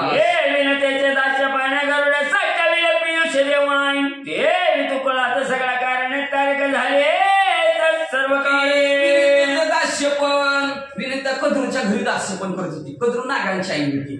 विनिता आपली गरुडाची आई होती आणि दोघी असणाऱ्या सवती मस्त दोघींची भांडण लागत ती सारखं भांडण लागली. मग ती कद्रू म्हणाय कद्रून एक दिवशी असणाऱ्या बसल्या दोघी मस्त पैकी हवेला बाहेर बसल्या त्या बघता सूर्य चालला होता आणि ती कद्रूने विनिता बोल आता काय बोलते सांगतात ना ती म्हणजे सूर्याचे घोडे कसले येते सूर्याच्या रथाचे घोडे कसले ती. कद्रू म्हणजे निळे विनिता म्हणजे पांढरेच होते पण विनिता म्हणले पांढरे. मग कद्रू पोरं होती तिची कद्रूची पोरं होती सापाला पहिलं पंख होतं पंख आणि ही गरुड होती हिचा मुलगा गरुड होता. मग ती बसल्या विचारलं पोरांना म्हणले ते सूर्याच्या रथाला घोडे बसले तर नाग म्हणलं आई पांढराच आहे तिथे गरुड मी म्हणलं पांढराच आहे तर मग विनिता जिंकणार होती पण कद्रूला भावलं नाही हारणं. ती पोरांना म्हणजे माझ्या पोटी तुमची खरीच तुम्ही पोरं असतील आईच्या कामाचे असतील तर जायचं सापाला चावायचं. सापांचा रंग साप चावला घड्याला चावलं की निळा रंग होणार. मग मी निळा दाखविणार विनितीला ती लगे माझ्या दाशी लगे 1000 वर्ष डोक्यावर पाणी घेऊन घागरीनं पाणी माझ्या घरी पाणी भरणार. ही शिर लागलेली होती त्यांची. मग म्हणजे असणार लगेचच ती कद्रूची पोराली ना घाली त्याने असणार घोड्याला सावली. लगेच वनिताला दाखवलं तिनं वनिता बघ घोडे कसले ती म्हणजे निळू झालं. म्हणजे निळू कसं काय गरुडाला म्हणजे तू तर पांढरा आहेत म्हणजे सगळे पांढरे आहेत म्हणजे तू कसं काय निळं झालं कसं काय तर साप चावलं म्हणजे त्याला साप चावलं मला काय करायचं तुला निळं दाखवलं तू पाणी घरी पण पाणी घरात भरायला लागले. मग वनिता त्याच्या घरी किती दिवस त्या वनितेने पाणी भरलं. हे शेवटी आहे गरुड म्हणा आई तू फार कष्ट करते तिच्या घरी म्हणजे असणार फार कष्ट करतेस म्हणले काय करू तू जा आता त्या हिच्याकडे कद्रूकडे आणि तिला विचार आजपासून कामाला उद्यापासून येणार नाही त्याच्या मोबदल्यात तुला काय द्यायचं ती सांग मी तुला आई आणून देतो तुझ्यासाठी काय पण आई तुझ्यासाठी काय पण आणून देतो पण तुझी उद्यापासून सुट्टी बस म्हणजे पाणी वाहून टक्कल केस निघून गेली म्हणजे तिची इतकं पाणी वाहते का म्हणजे तिच्या घरी म्हणजे बस मध्ये आहे जा मागायला. विनिता त्या कद्रूच्या घरी गेली. ती म्हणजे अमृताना अमृत गरुड म्हणला अमृत तुझ्यासाठी आई अमृत आणतो. पाताळाच ठिकाणी असणारे गेले पाताळात सगळ्यात 33 कोटी देवाबरोबर युद्ध सगळ्याला गरुडाने नुसतं पंखाने झपाझप मारून कितीतरी 7 आवरणाच्या आतमध्ये ते अमृत होतं. सगळ्याला मारून अमृत उचललं आणि अमृत घेऊन विनिता जवळ पण जाताना विष्णू परमात्मा भगवंत होते. भगवंताबरोबर युद्ध झालं. भगवंत सुद्धा विजय मिळवला भगवंताबरोबर सुद्धा गरुडाने का आईची सेवा करायची म्हणून. मग शेवटी भगवंत म्हणले असणार जिंकलं गरुड पण भगवंतच म्हणले काय मागायचं ती माग कळतं का नाही म्हणले भगवंत तुम्हाला मी जिंकलं म्हणजे तुम्हीच काय मागायचं ती माग. भगवंताने काय मागितलं गरुडाला तू माझं वाहन हो मग ती भगवंताचं वाहन झालं गरुड. भगवंत असणार गरुडावर जाऊन बसून येतात. मग भगवंतानी जाता जाता सांगितलं अमृत घेऊन चालला, पण ही देवाचं अमृत आहे आणि तू द्यायला चालला सापांच्या आईला आणि सापाला. का तर साप किती बी असणार, किती बी त्यांना अमृत पाजलं तर शेवटी विषच त्यांचं होणार मध्ये असणार. त्यांच्या पोटातच विष उत्पन्न होते म्हणजे त्यांना देऊन काय उपयोग होणार आहे मध्ये असणार. शेवटी काय उपयोग होणार नाही. त्यांना देऊ नको. काय कर, आम्ही कारभार करतो, तू अमृत घेऊन जा, दरवाज्यात ठेवायचं त्या कदरूच्या, नदीला घेऊन जा, गंगेच्या नदीच्या तीरावर ठेवून म्हणजे, आणि सांगायचं की शुद्धी करून यायचं, म्हणजे आंघोळ करून आल्यानंतरच अमृत प्यायचं. असं पारवशाने अमृत प्यायचं ना म्हणून सांग म्हणले तू. ती म्हणलं बरं. लगेच असणाऱ्या गरुडाने अमृत कलश ठेवला, आईच्या हातात दिला. आईला सांगितलं तो तिथं ठेवायचा आणि त्यांना म्हणायचं आंघोळ करून ये. बाकीचं तुला काय करायचं, तुला जसं त्यांनी सूर्याचं नळ दाखवलं ना, तू तसं अमृताचा घागर दाखवली. ती बघतेली पेतेली, तुझी तू घरी ये, सुट्टी झाली तुझी कामाची. पाणी व्हायचं तिच्या घरचं बंद झालं. म्हणून तिने मी लगेच कदरला हागवा, कदर चल म्हणले प्यायला अमृत. धोका अमृत आणलं माझ्या पोराने तुझ्यासाठी. आजपासून माझी सुट्टी, उद्यापासून पाणी भरायला येणार नाही. आणि चल नदीवर आंघोळ करायला. गंगे तीरावर नदीला आंघोळ करायला गेली. मग कलश बाहेर ठेवला, आंघोळ करायला. नाग साप सगळीच गेली, ती पदरुबी गेली. आता आपण अमर होणार. तेवढ्यात असणाऱ्या 33 कोटी देवाचा राजा इंद्रदेवाने डोम कावळ्याचं रूप धारण केलं आणि कलशच उचलून निघाला आणि थोडासा हँड काढला आणि हराळीवर पडला. तेव्हा अमृत हराळीला भेटलं. म्हणून हराळी कधी मरत नाही. आणि तेवढ्यात साप आंघोळ करून बाहेर आलं. थोडंसं अमृत सांडलं होतं आणि ते हराळीनं साठलं. एका चिबीचे 2 चिबे झाल्या. नागबी तेवढंच अमृत पिलं तर नागबी अमर झालं. नागबी कसं मरत नाही, म्हातारा होऊन मरत नाही, कशाने मरत नाही. फक्त असं करंट लागला कुणी मारला तरच मरतंय. आणि ते डोम कावळ्याचं रूप घेतलं.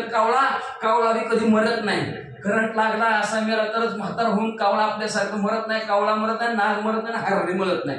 आणि जसं मला असणाऱ्या त्या विनंतीची सुटका दास्यत्वातून कद्रूपासून जशी गरुडाने केली, तशा प्रकारे 42 कुळाची सुटका ऐकू केली असं मच्छिंद्रनाथांनी उदाहरण देऊन सांगितलं.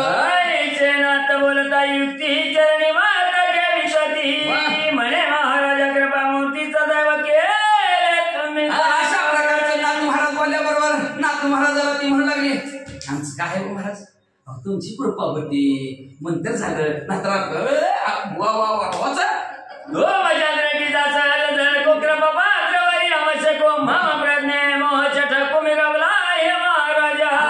सहज आमच्याकडे कृपा दृष्टीनं पाहिलं म्हणून तर माझ्याकडून एवढं कार्य झालं.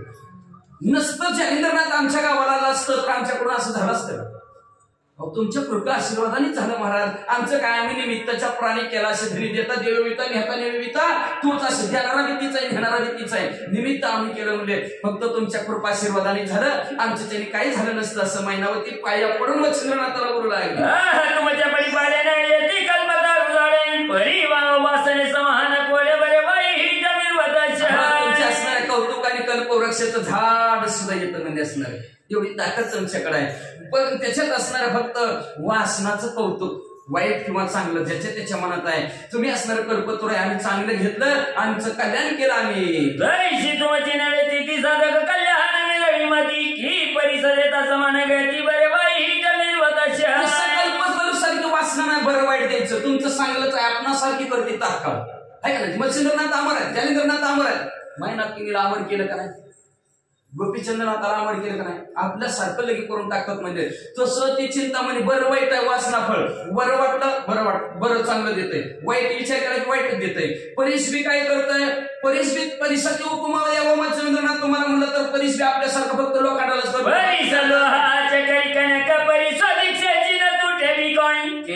तुम्ही आपल्या समान करिता की आपल्या समान आपल्यासारखं तुम्ही करतो म्हणले असणारे मच्छिंद्रनाथ. परीस फक्त लोखंडालाच करतो, बाकीची त्याच्याकडे किती बी भीक पाड, अरे मला कर की अजिबात करत नाही, फक्त लोखंडालाच करतं. पण मच्छिंद्रनाथ नटकट यावे सिद्ध होऊन जावे. उद्धार पूर्ण कोटी तुम्ही विरवता नाही पाडी उधार तरी समता वटीने पुरा वाटत. अशा प्रकारचं उदार अंतःकरणाने तुम्ही पृथ्वी तलावर असणारे फिरत आहेत. अहो उदार मेघ म्हणावं तरी मेघ उदार म्हणती लोक परितो पुरा वसरे उदा पाहिजे तस्मात तुमच्या उदाहरे दोन निकट समजता पदार्थ मिळावे. तशा प्रकारचं अवधार्य जरी ढगासारखं तुमचं अवधार्य म्हणलं तर त्याची सुद्धा समानता येत नाही. ही ढग म्हणजे का आता पोच पडतं तर बाकी इकडं बारशीला पडत नाही. अशी समानता ढगाकडे सुद्धा नाही, पण तुमच्याकडे समानता आहे. कसल्याही याती कुळातला कुठल्याही येऊ आपणासारखं करता. तुमची वर्णिता स्तुती अपूर्ण असे माझी मती ऐश म्हणून मैनावती चरणी माता देवी दर्शन. अशा प्रकारे तुमच्या कीर्तीचं वर्णन करायचं म्हणलं तर माझी मती सुद्धा थांबती गेली. माझं पामाराशी काही थोडंपण पायाची वाहन पायीवर काय वर्णन करता येत नाही तुमच्या असं मच्छिंद्रानं त्याला पायावर त्यांच्या डोकं ठेवून महिना किती बोलू लागली. वचन उचनाचा इत्यान्न पण आर्यान्य पदार्थ सिद्ध करणे मनोरथ तुष्ट करी नाताची. मग आज बसायला व्यवस्थित जागा दिली असणार, वसन दिलं, कपडे दिली, जेवायला व्यवस्थित केलं गेलं. अशा प्रकारचा आदर तिथे नाथ महाराजांचं माहिती रात्रीवरती करून सर्व आशीर्वाद देऊन मग मच्छिंद्रनाथ 3 दिवस ह्याला पट्टण गावात राहिले. 3 दिवस आदर तिथे केलं. 4थ्या दिवशी उठले, तिघांबरोबर निघाले. सकाळ कट्टाचा इथं बोलवा निघाला चंद्रमुक्त मैनावती आणि गावाचा एक कोस बोलावी. सर्व सैन्य बरोबर घेतलेला मैनावतीनं त्या मुक्तचंद्र राजाला नाताला बी बरोबर घेतलं गेलं आणि एक कोस मच्छिंद्रनाथाची बोलवणूक केली. सकाळी चरणावरी ठेवणी माता परत ते झाले बोलवणी नातो आणि मग आपले तो धनी येऊन तत्वता धन्यनाथ मच्छिंद्रनाथाच्या पाया पडले. सगळ्यांनी आशीर्वाद घेतला आणि मच्छिंद्रनाथ आपल्या मार्गाने पुढे निघाले. सगळे घराकडे आले म्हणजे धन्य धन्य नाथ महाराज. इकडे मच्छिंद्रनाथ त्रिवर खाली गमन करीत ग्राम ग्राम मुक्काम चालित जगन्नाथ. मीनाथ गोरक्षनाथ 3 जण म्हणजे मार्गक्रमण करत करत ओडिसा जगन्नाथपुरीला गेले.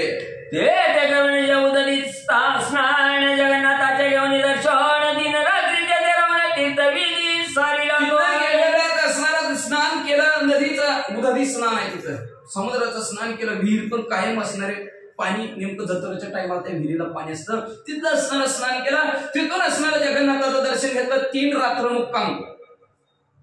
फार महत्व आहे 3 रात्रीलाच बरं का.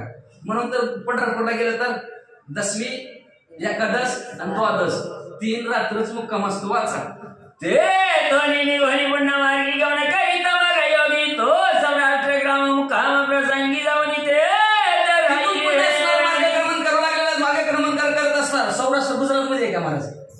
हा मग असणार सुरटी, सोमनाथ सुरटी. हा तिकडे असणार सौराष्ट्र म्हणजे गुजरातच आहे. तिकडे स्वारी गेली म्हणजे वाचा.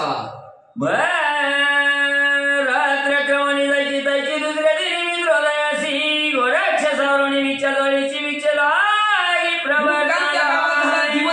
दिवस सुधारल्याबरोबर गोरक्षनाथाने भिक्षेची डोळी काके ताडकवली भिक्षा मागण्यासाठी. भिक्षा मागणी सदन सदनी परमश्रम होणी आला सदनी तो येरीकडे शिबिरतानी शयनी आशमी नातो. सकाळ उठलेले आहेत. गावात सगळे भिक्षा मागायला येतात. आता कोण उठलेलं असते, कोण उठलेलं नसते. काय सूर्यमुखी असते ती काय असू द्या. मग लवकर कोण उठत नसतंय. मग आता गोरक्षनाथ गाव फिरायचं. कोण उठल्या नसतं चला पुढच्या घरी. कोण उठलेलं असतं तर ती म्हणते थांबा अजून व्हायचं आमचं तोडच आलाव का पुन्हा पुढच्या घरी. असं वैतागून गेलं सकाळ सकाळ गोरक्षनाथ. भिक्षा मागून मागून वैतागून गेलं. थोडीच मिळली तेवढीच घेऊन असणार आपल्या जिथं असणारी पर्णकुटी केलेली होती तिथं आलं तर इकडं मी झोपलेलंच होतं.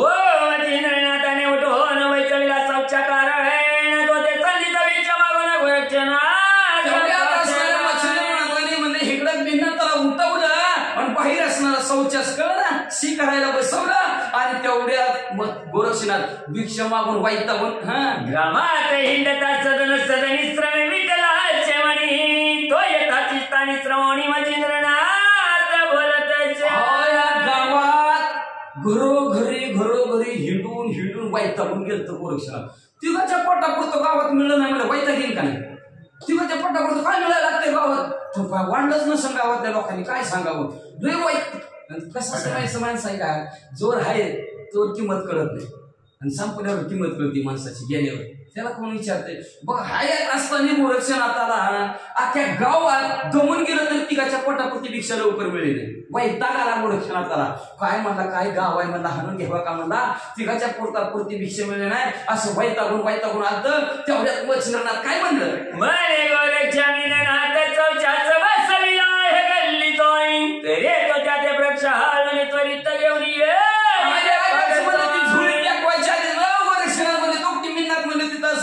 शौचास बसविलेला म्हणजे त्याला जरा अंधून आईचे बोलत मच्छिंद्रनाथ हात विचार ठेवणे त्याचं लक्षणी पाताला मिळला तर गल्ली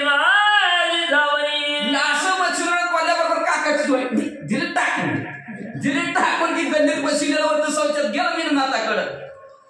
तो मीननाथ परमाज्ञा हा नाथ भार वल्ले विठे व्यक्त वरक्ष विठ्ठ पावन परम चित्ती विठ्ठलाशे. अज्ञान त्याला कळतच नाही. शी आणि शिव कुठं करायला कळत नाही. त्याला असणारा अज्ञान शिशु म्हणतात. म्हणजे मग ते बाळवलं त्याला काय कळलंच नाही. ते आपलं बसलं आणि बसल्या खेळत बसला. आता खेळतोय म्हणून तर कुठं बसतोय काय भरतय कशाने भरतय कळतंय का त्या अज्ञान बाळाला कळतच नाही. तिथंच कशी असली त्याच्यातच लोळतंय आणि कोण आई म्हणते ऐक ना किती भरला. आणि मग तशा प्रकारे त्याला काय कळलं सगळं अंग भरलं. गोरक्षनाथाने बघितलं मन इटून जास्त की परमाशरी वशी विषय उपद्रव संन्यासाशी व्यर्थ कसया पाहिजे. वैतागलेला माणूस काय बोलायला सांगता येत नाही बरं का. काही मत्स्यनाथविषयी गुरुला तुम्ही म्हणून टाकतं किती नीट राहणारे पण वैतागाला की माणूस काय सकाळी माझी मला काय कळत नाही पुढे कोण आहे काय नाही. विषयीला कशाला सुचावं म्हणजे आपण संन्यासी माणसाला असणं विषयी कशाला उपद्रव कशाला सुचावा असं म्हणत म्हणू लागेल. कबरी बारावी न बोलकी कुंकू खटाटो बहुडकी मच्छिंद्रमणी उपद्रवाच्या की काय उपद्रव सुचवला म्हणजे असणारा जन्मंदाशी आवनी तोची संभार रक्षिकानी निघाली मनुष्य शरणसांनी खटतो पदो कसया. जन्माला चांगलं म्हणजे त्याला काय असणार संरक्षण काय करायची गरज आहे का. त्याला बरोबर जाता येते तसं म्हणजे असणार किंवा म्हणजे असणारा निगडी मनुष्य बरोबर बी खात नाही त्याला एवढं शरीराचं ताट दिलं कशाला उठातो. हे परम बेहाड खोलीचं जण शस्त्र संभार बरी सांग पण ज्याचे काय आसन वचन त्या वस्त्र भूषण तलवार घेऊन झोपतोय खड्यात 2-3 लावतोय दरवाजे खिडक्या आणि मग असा जर फेकडा असला तर त्याचं असणार संगोपन करण्यासाठी तलवार तरी काय उपयोग आहे का त्याचा. मग त्याला असलेला काय उपयोग आहे त्याच्यावर शस्त्र ठेवून म्हणजे असणार किंवा म्हणजे असणार ती जैनाची देव आहे. मग त्याला कपड्याची वस्त्राची काय गरज आहे म्हणजे वाचा राणीचे रण सावधून प्रथा विषय अत्यंत बरं काहीच वाटे नाही. कसं काय वाटायला निष्फळ राहायचं विषयाच्या वेळेस म्हणजे मच्छिनाथाला कसं काय वाटायला म्हणजे असणार वनातलं सावज अंगावर यायला लागले म्हणजे बिबटे आणि त्या बिबट्याला म्हणजे 10ची नोट काढली 10 रुपये देत माझ्याकडे येऊ नको आमच्या रानात येऊ नको चालेल असं हा बोलणी गौरानंद आहे नवीन नाता ते करी कौलवण्याचे दृष्ट करी मच्छिंद्र कारण उचलून अशा प्रकारचं मनात बोललं गोरक्षनाथ उचललं दाम दिशेत टाकलं पाठीवर आता ती होऊन चाललं का नाही. आता रागातला वैतागलेल्या माणसाला काम सांगितलं की जरी काम सांगितलं त्याच्यावर बघत जाते ऐक नाही. मग ती बघत गोरक्षनाथ मच्छिंद्रनाथाकडे नाही घाले पाहुणी मच्छिंद्र बोलत म्हणे गोरक्षा सरित्यात धोनी आणि बाळका बघित होता मच्छिंद्रनाथ म्हणजे जाऊ दे बघते बघू दे काय करणार पण जाता मच्छिंद्र म्हणले जा नीट धुवून घेऊन तळ्यावर दोन बाहेर नावाला पाणी नाही. अवश्य म्हणून गोरक्षनाथ साची उठवणी सरिते जात संचार करीता सरित्यात तो उत्तम खडक देखील बरोबर म्हणलं तळ्यावर जातो म्हणला राग जाते तळ्यावर म्हणजे असणार 4 पडतं फाडून संचित का पुन्हा एकदा पुन्हा गुंड्या सुद्धा काही पाठी ते का दुसरं शिरट घालायचं म्हणलं तर आपण नाही राग गेलेला माणूस सपा कसं धरून आपलीत 2-4 गुंडे काय नकोच होते त्या.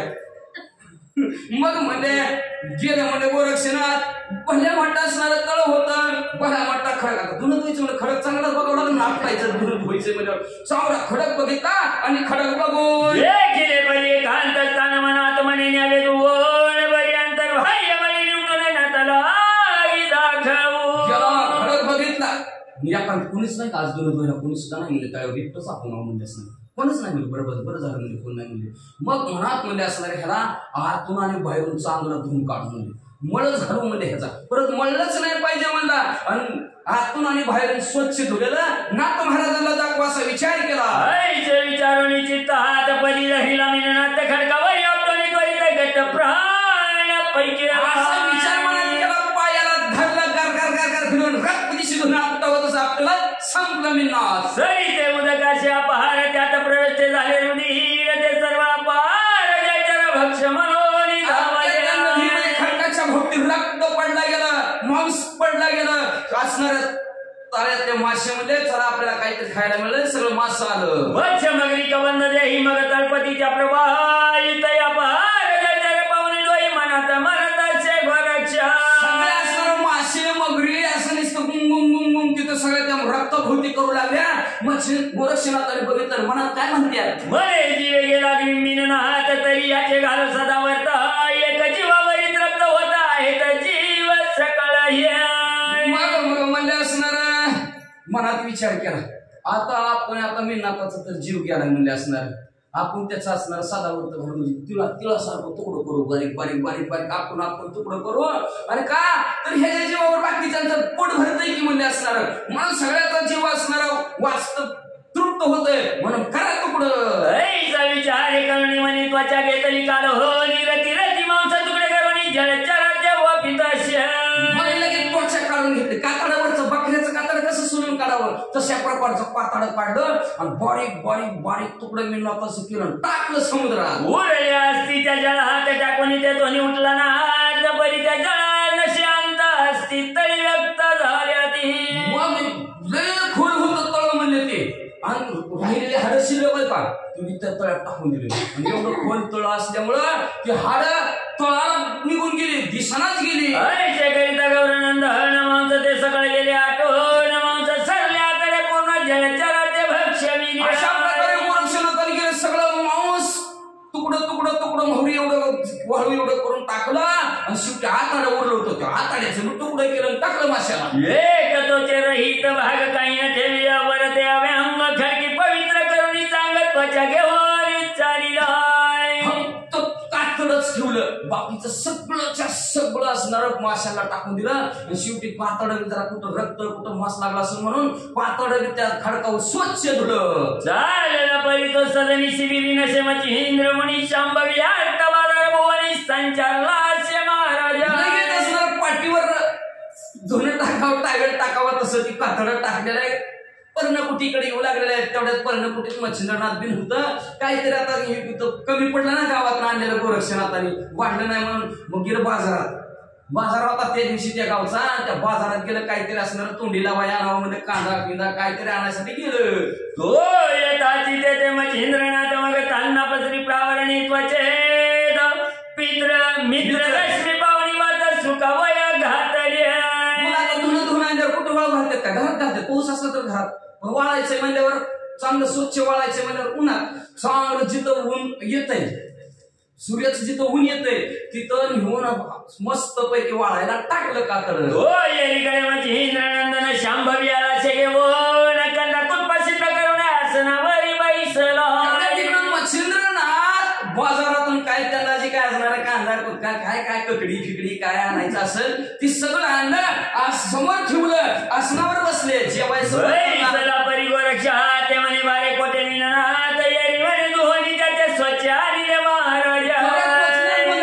बाबा या जेवाया म्हणले मी नाताला बी घेऊन या म्हणले, धुवून आणलं का त्याला, गोरक्ष म्हणलं लय धुवून आणलं चांगलं. मच्छिंद्र म्हणे आणले परी कोटे ठेवला न दिशे नेत्री येरी म्हणे ताना प्रावरी सुख घातला महाराजा. हाक मारले तरी म्हणले कसं काय अजूनही नाही म्हणले, कुठं ठेवलं कसं दिसत नाही म्हणले, अहो तिकडं अंगणात वाळू घातलाय म्हणे. मच्छिंद्र काय बोलशी घातला सुखायचे म्हणशी परी येरी म्हणे की असत्य तुम्हाची भाषण माझ्या वाटत. काय म्हणतो, अहो वाळू घातलाय, वाळू घातलाय माझं खोटं वाटतंय का, कुठून बघा.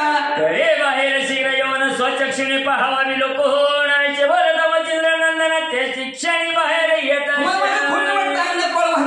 यावर बाहेर स्वतःच्या डोळ्याने बघा असं गोरक्षनाथ म्हणल्यावर मच्छिंद्रनाथ उठले बाहेर आले. म्हणे कोटेले मिननाथ परी पाहता म्हणे ताना प्रावरणात आहे न्याहाळून पाता रे त्वचे ते मग धरली अंग सांडित कुठाय म्हणलं तो का दिसत नाही, तो तोंडावर वाळू घातलेला, तोंडावर वाळू घातला धाड दिशीचे मच्छिंद्रनाथाने अंग टाकलं. म्हणे अरे काय केले बाळ माझे कैसे मारविले अंगणीवर टाकिले वरी लोळ गडबड. धाड दिशी अंग मच्छिंद्रनाथाने टाकलं गेलं, गडबड गोळायला लागला, लोळता लोळता म्हणजे काय केलं रे तो माझं म्हणून इम्रतिका उचलो निघाली बसणी आणि वक्षस्थळ पिटणी चक करी आक्रोश. पुन्हा असणार उठाय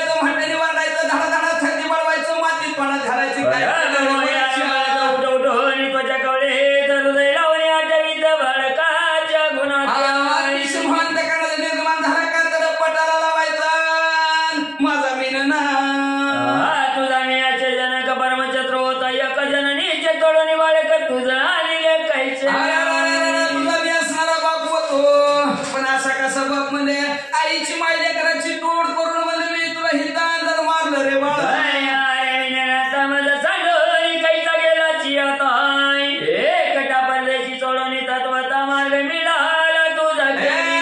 मला सोडून कसा गेलास रे, तुला एकट्यालाच कशी वाट दिसली, मला बी कानी तुझ्या गेला तळा कोटवाने पाहिलं रे मुख कमळा, तुझ्या कापीला गेला कैचा काय सांगून कसं तोंड दाखवू, तुझ्यापासून तुला आला तुझा गळा मी कापला. बाळ कात्रियाचे राजा तब काय पावशील मृत्य म्हणून बाळ तुझ्याची एक रक्षणा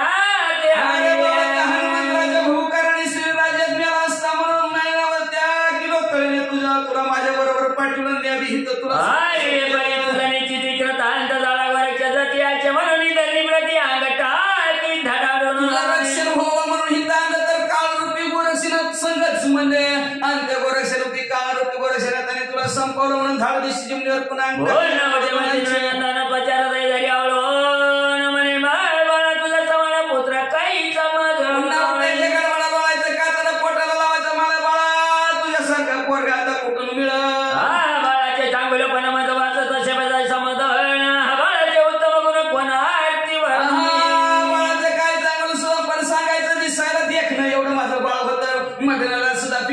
कुणाचं वर्णन करू बाळा. गलीवरच्या तीन परी काय सांगू मंजूळ बोल नाही टाटायच्या मनाने हाक मारी. 3 वर्ष झालंय आता मला सारखं ताता ताता म्हणत होता तर कोण म्हणी बाय तनु आता दाखवली परिचय उनी उठ शिव शकाळी माता ठेवून पद कमळी होता बाबा तुझ्या अतिशय कवळे होते. 3 वर्षाचं बाळ होतं तरी उठल्याबरोबर सकाळ सकाळ उठल्याबरोबर माझ्या पाया पडत होता आणि मला ताता म्हणत होता. तू बसत होता सीमा शेजारी मर्यादा रक्षित होता अंतरी. अरे कठीण वागत तरी शब्द वाहिला नाही. तू माझ्या शेजारी बसत होता पण मर्यादा राखीत होता ना. आताची मर्यादा बाप बिन लेख बिन आता कुणी कुणाला सांगायचं आहे का नाही. कशी मर्यादा राखणार, पण मर्यादाच राहायला पाहिजे बापाने. पोरं आपल्या बरोबर झाले ना चुकून सुद्धा समोर काढायला ना पाहिजे गपचे. नंतर ती म्हणे आपण सांगा असं करीत जाऊन ती म्हणते तुम्ही काय करता आहे का नाही. म्हणून मर्यादा राखली पाहिजे. तशा प्रकारचा असणारा बाळा बाळा म्हणजे असणारा तू एवढा लहान असताना सुद्धा धाकटा असताना सुद्धा मर्यादा राखत होतस म्हणजे असणारा एवढंच नाही म्हणजे सारखा तुझ्या असणारा माथा माझ्या असणाऱ्या मांडीवर ठेवून मला ताता ताता म्हणत होतास. बाय भोजन करिता ताटी चतुरपणाची परवाह देवटी पुढे पुढे ठेवून टिग्राच घे काय बाबा भोजन करत असताना जेवत असताना तू कसा जेवत होतास. ताटावर लक्ष होतं आपलं टीव्हीत लक्ष आहे खाते आणि मग तिकडं कुत्रं पुन्हा आई म्हणते अरे जेवती एखादं कुत्रं जगन काय आई सांगते नाही टीव्ही बंद करावी आधी जेव बाळा आणि पुन्हा टीव्ही चालू करू आपण पुन्हा बघ म्हणले कधी किती वेळ घे. तसलं नाही जात काय करणार आपण. आई बाप तसा बेटा कुंभार तसा बोलायची गरज नसती म्हणजे असणार मर्यादा आहेत म्हणून बोलायची पाळी आली की म्हणले असणार. मच्छिंद्रनाथ म्हणाले बाळाला म्हणले असणार जेवत असताना सारखी दृष्टी तुझ्या अन्नावर पुढे ठेवून मध्ये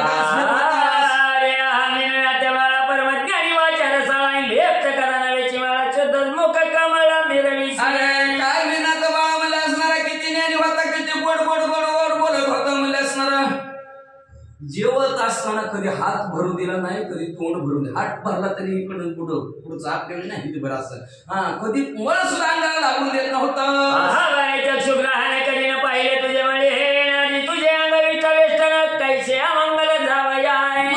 काय सांगायचं बाळा कधी तुझ्या डोळ्याच्या ठिकाणी घाण सुद्धा मी बघितली नाही. एवढा स्वच्छ असताना बाळा तुला जायचं होतं म्हणून तू आज तुझं असणार अंगविष्टीने भरून घेतलं करा का सांभाळला. अरे कधी माझा वाचून राशी एकांतपणाचे दिन शैली माझं सोडून कैचा परत्र घेतला. माझ्यापासून तुला थोडंही करमत नव्हतं राहत नव्हता. माझ्या शेजारी झोपत होता आणि आज तुला एकट्याला कशी झोप. अरे माया तुझे केलं तळा तिचा कधी न पाचीला सरी शैली माझं पासून बाळा पहिलं झाला.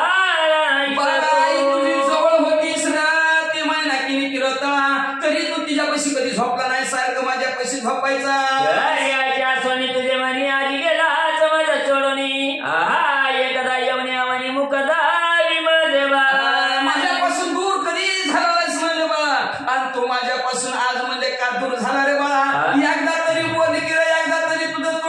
होती ऐचे म्हणून मच्छिंद्रनाथ अंबरडा गाई समान फोडीत माझा मिळणार कोणी दाखवा अशा प्रकारे मच्छिंद्रनाथ हट्टेने रडायला लागला. गाई सारखा हंबारडा फोडू लागला. म्हणे माझा मच्छिंद्रनाथ मला कुणी गेली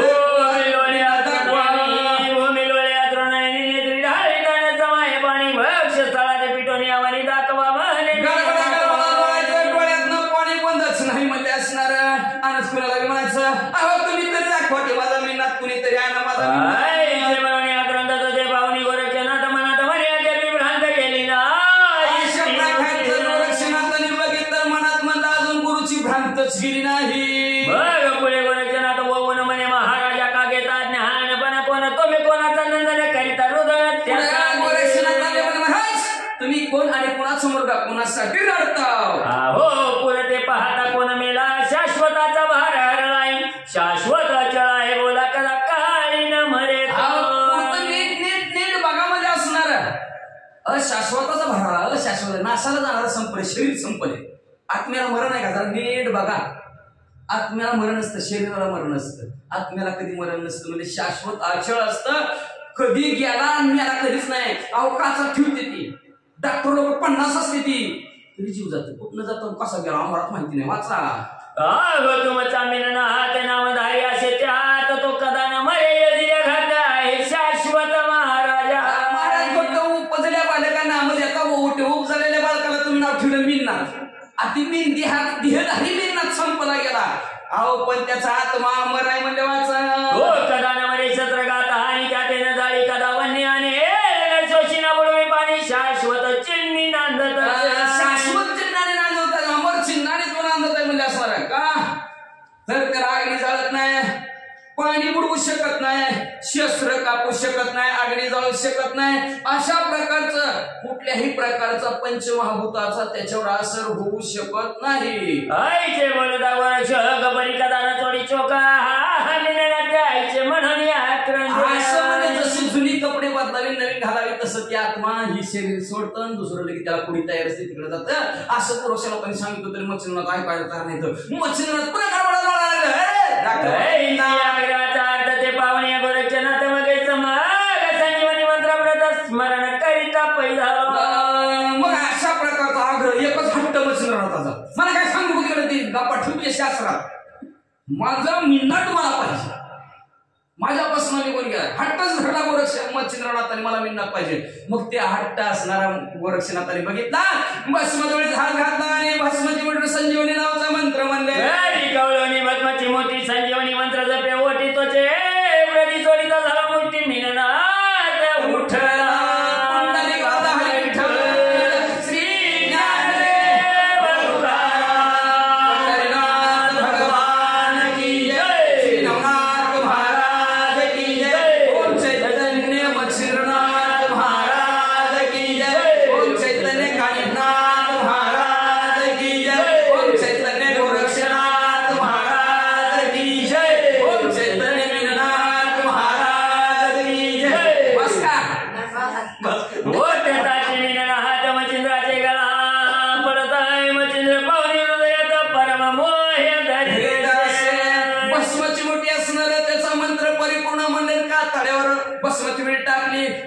माणूस उठावा तसं मिन्नात उठल्याबरोबर पळतच मच्छिंद्रनाथाकडे गळ्यात मिठी टाकली. घेऊन म्हणे बाळा कोठे गेला होता खेळामध्ये टाकून गमन केले. मच्छिंद्रनाथाने असं मिन्नाथाचं म्हणजे बाळा मला सोडून कुठल्या आनंदात खेळायला म्हणून जायचे जायचे तो असता पावला दिवस दुसरे दिन मिननाथ असं घेऊन तेच चालली. असं करत करत म्हणजे ते असणारा दिवस संपला मावळला गेला. पुन्हा असणारे हे तिघ जण कुठे निघाले. मार्गी चालत रात्री वर्ग जाणं गोरक्ष करता झाला बोल नाही महाराज मच्छिंद्रनंदन चित्त द्यावे मामा बोला. मार्गक्रमण करत आहे चालता चालता गोरक्षनाथ मच्छिंद्रनाथ म्हणू लागले मी जी काय बोलतोय ना त्या बोलण्याकडे लक्ष द्यावर महाराज. मग तुमचा हा प्रताप पाहता वहिनी जीवाजी वाला वाटे म्हणे आयचे आसरी सुद्धा लागणे हृदय केले. महाराज तुमच्याकडे काय ताकद आहे. मेलेल्या माणसाला जिवंत करण्याची ताकद तुमच्याकडे आहे. निर्जीवाला सजीव करण्याची ताकद आहे. तुमच्या मंत्राने चिखलाच्या पुतळ्यातनं गहिनीचा जन्म झाला. एवढी ताकद तुमच्याकडे असताना कोणासाठी मिन्नातासाठी कारण होता. हृदय करावं या कारण काय होते बोला बच्चा नाही. ऐचे मिन्नात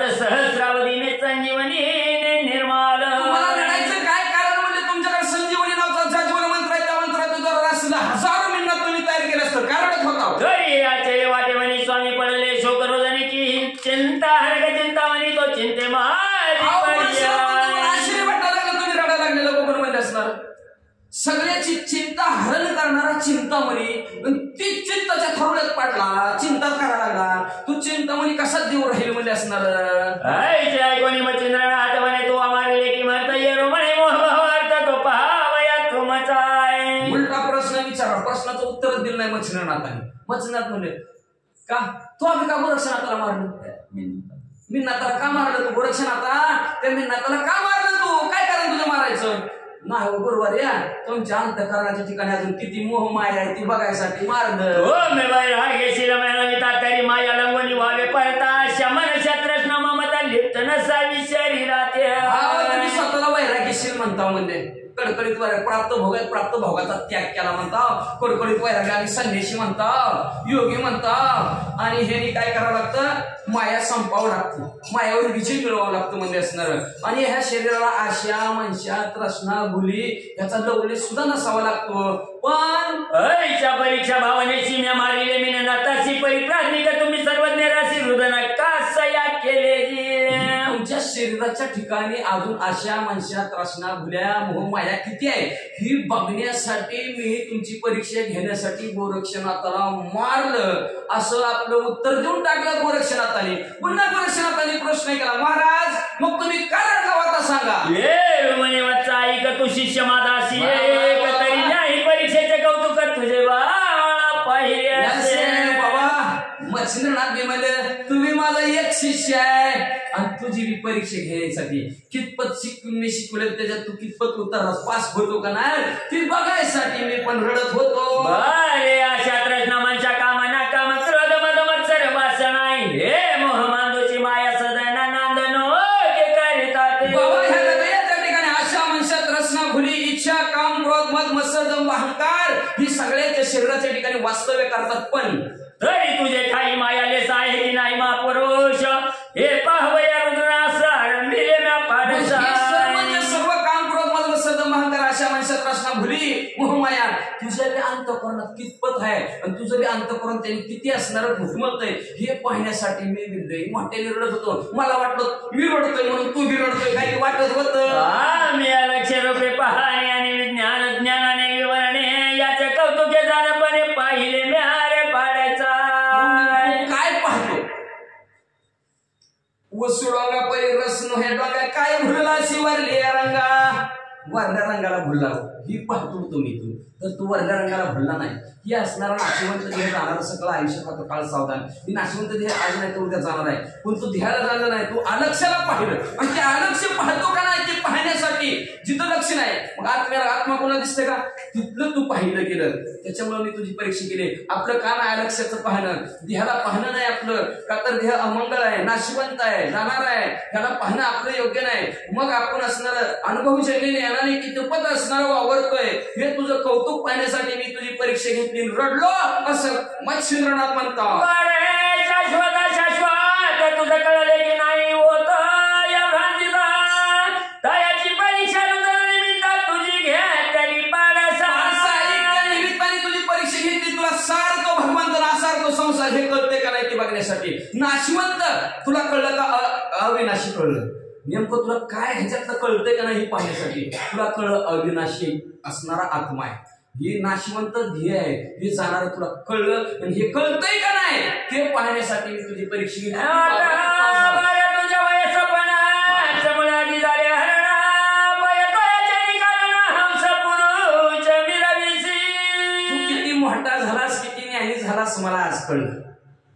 जसं म्हणलं असणार त्या हंस पक्षासमोर दूध आणि दुधाचं पाणी का दुधाची असणारी वाटी त्याच्या समोर ठेवावी ती जसं दूध आणि पाणी वेगळं करतो तसं तू अशाश्वत आणि शाश्वत हे बराबर बाजूला काढलंस. तू परीक्षेत पास झाला असा आनंदाने मच्छिंद्रनाथ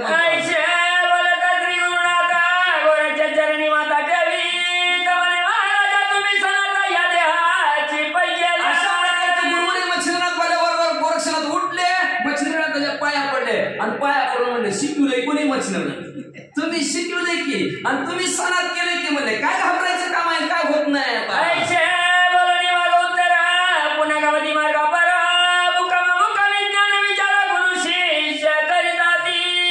अशा प्रकारचं एकमेकाला बोलता बोलता मार्गक्रमण करू लागले आहेत तीर्थयात्रा करू लागले आहेत. तीर्थयात्रा करता करता आता येणार सावरगाव नगर जिल्हा बीड जिल्हा नातो दोघांचं बॉन्ड्री आहे. नगर जिल्ह्यात कानिफनाथ आणि आता इकडे बीड जिल्ह्यात मच्छिंद्रनाथ. आता बीडकडे यायला लागले, सौराष्ट्रातून बीडकडे वाचा. या पलीकडचा गमना पुढे कथा येईल वरतो हरिवंशी गुंडी नंदन श्रतया त्या चांगला. असं याच्यानंतर असणारं मार्गक्रमण करतील. मला वाटतं तिकडून गुजरातहून येताना आपल्या गावात मुक्काम केला असेल. गाताच्या वाडीला थोडं थांबू म्हणजे असते आणि गाताच्या वाडी थांबले असते पुन्हा म्हणजे असणार. का तर प्रवेशद्वार आपलं बारशी म्हणजे असणार इकडच्या भागाचं मराठवाड्याचं. आणि ती मराठवाड्यात सगळं नागतिक चौघ 4-5 जण तर मराठवाड्यातच आहे ती. त्याच्यामुळे हितनंच जावं लागते, त्याच्या मार्गच नाही कुठला. म्हणून असणार हितनं जात असताना एखादा मुक्काम आपल्या गावात झाला असेल आणि तिथून पुढे चाललेले आहेत म्हणजे वाचा. तरी पुढल्या जाई कथा राशी पुणे पर्वत पापनाशी श्रोते स्वीकारुणी मानसी अवधानी या त्याची कथा कशी आहे? कथेची रास म्हणजे जी काय ढिगर आहे असणार आहे ही कथा रूपात अतिशय सुंदर आहे. कशाच आहे ती जी काय कथेची रास कथा आहे म्हणजे ती काय करणार आहे? पुण्याचा पर्वत आहे. सर्व पाप संपून टाकणारे, गोड मनाला म्हणून टाकणारी कथा आहे.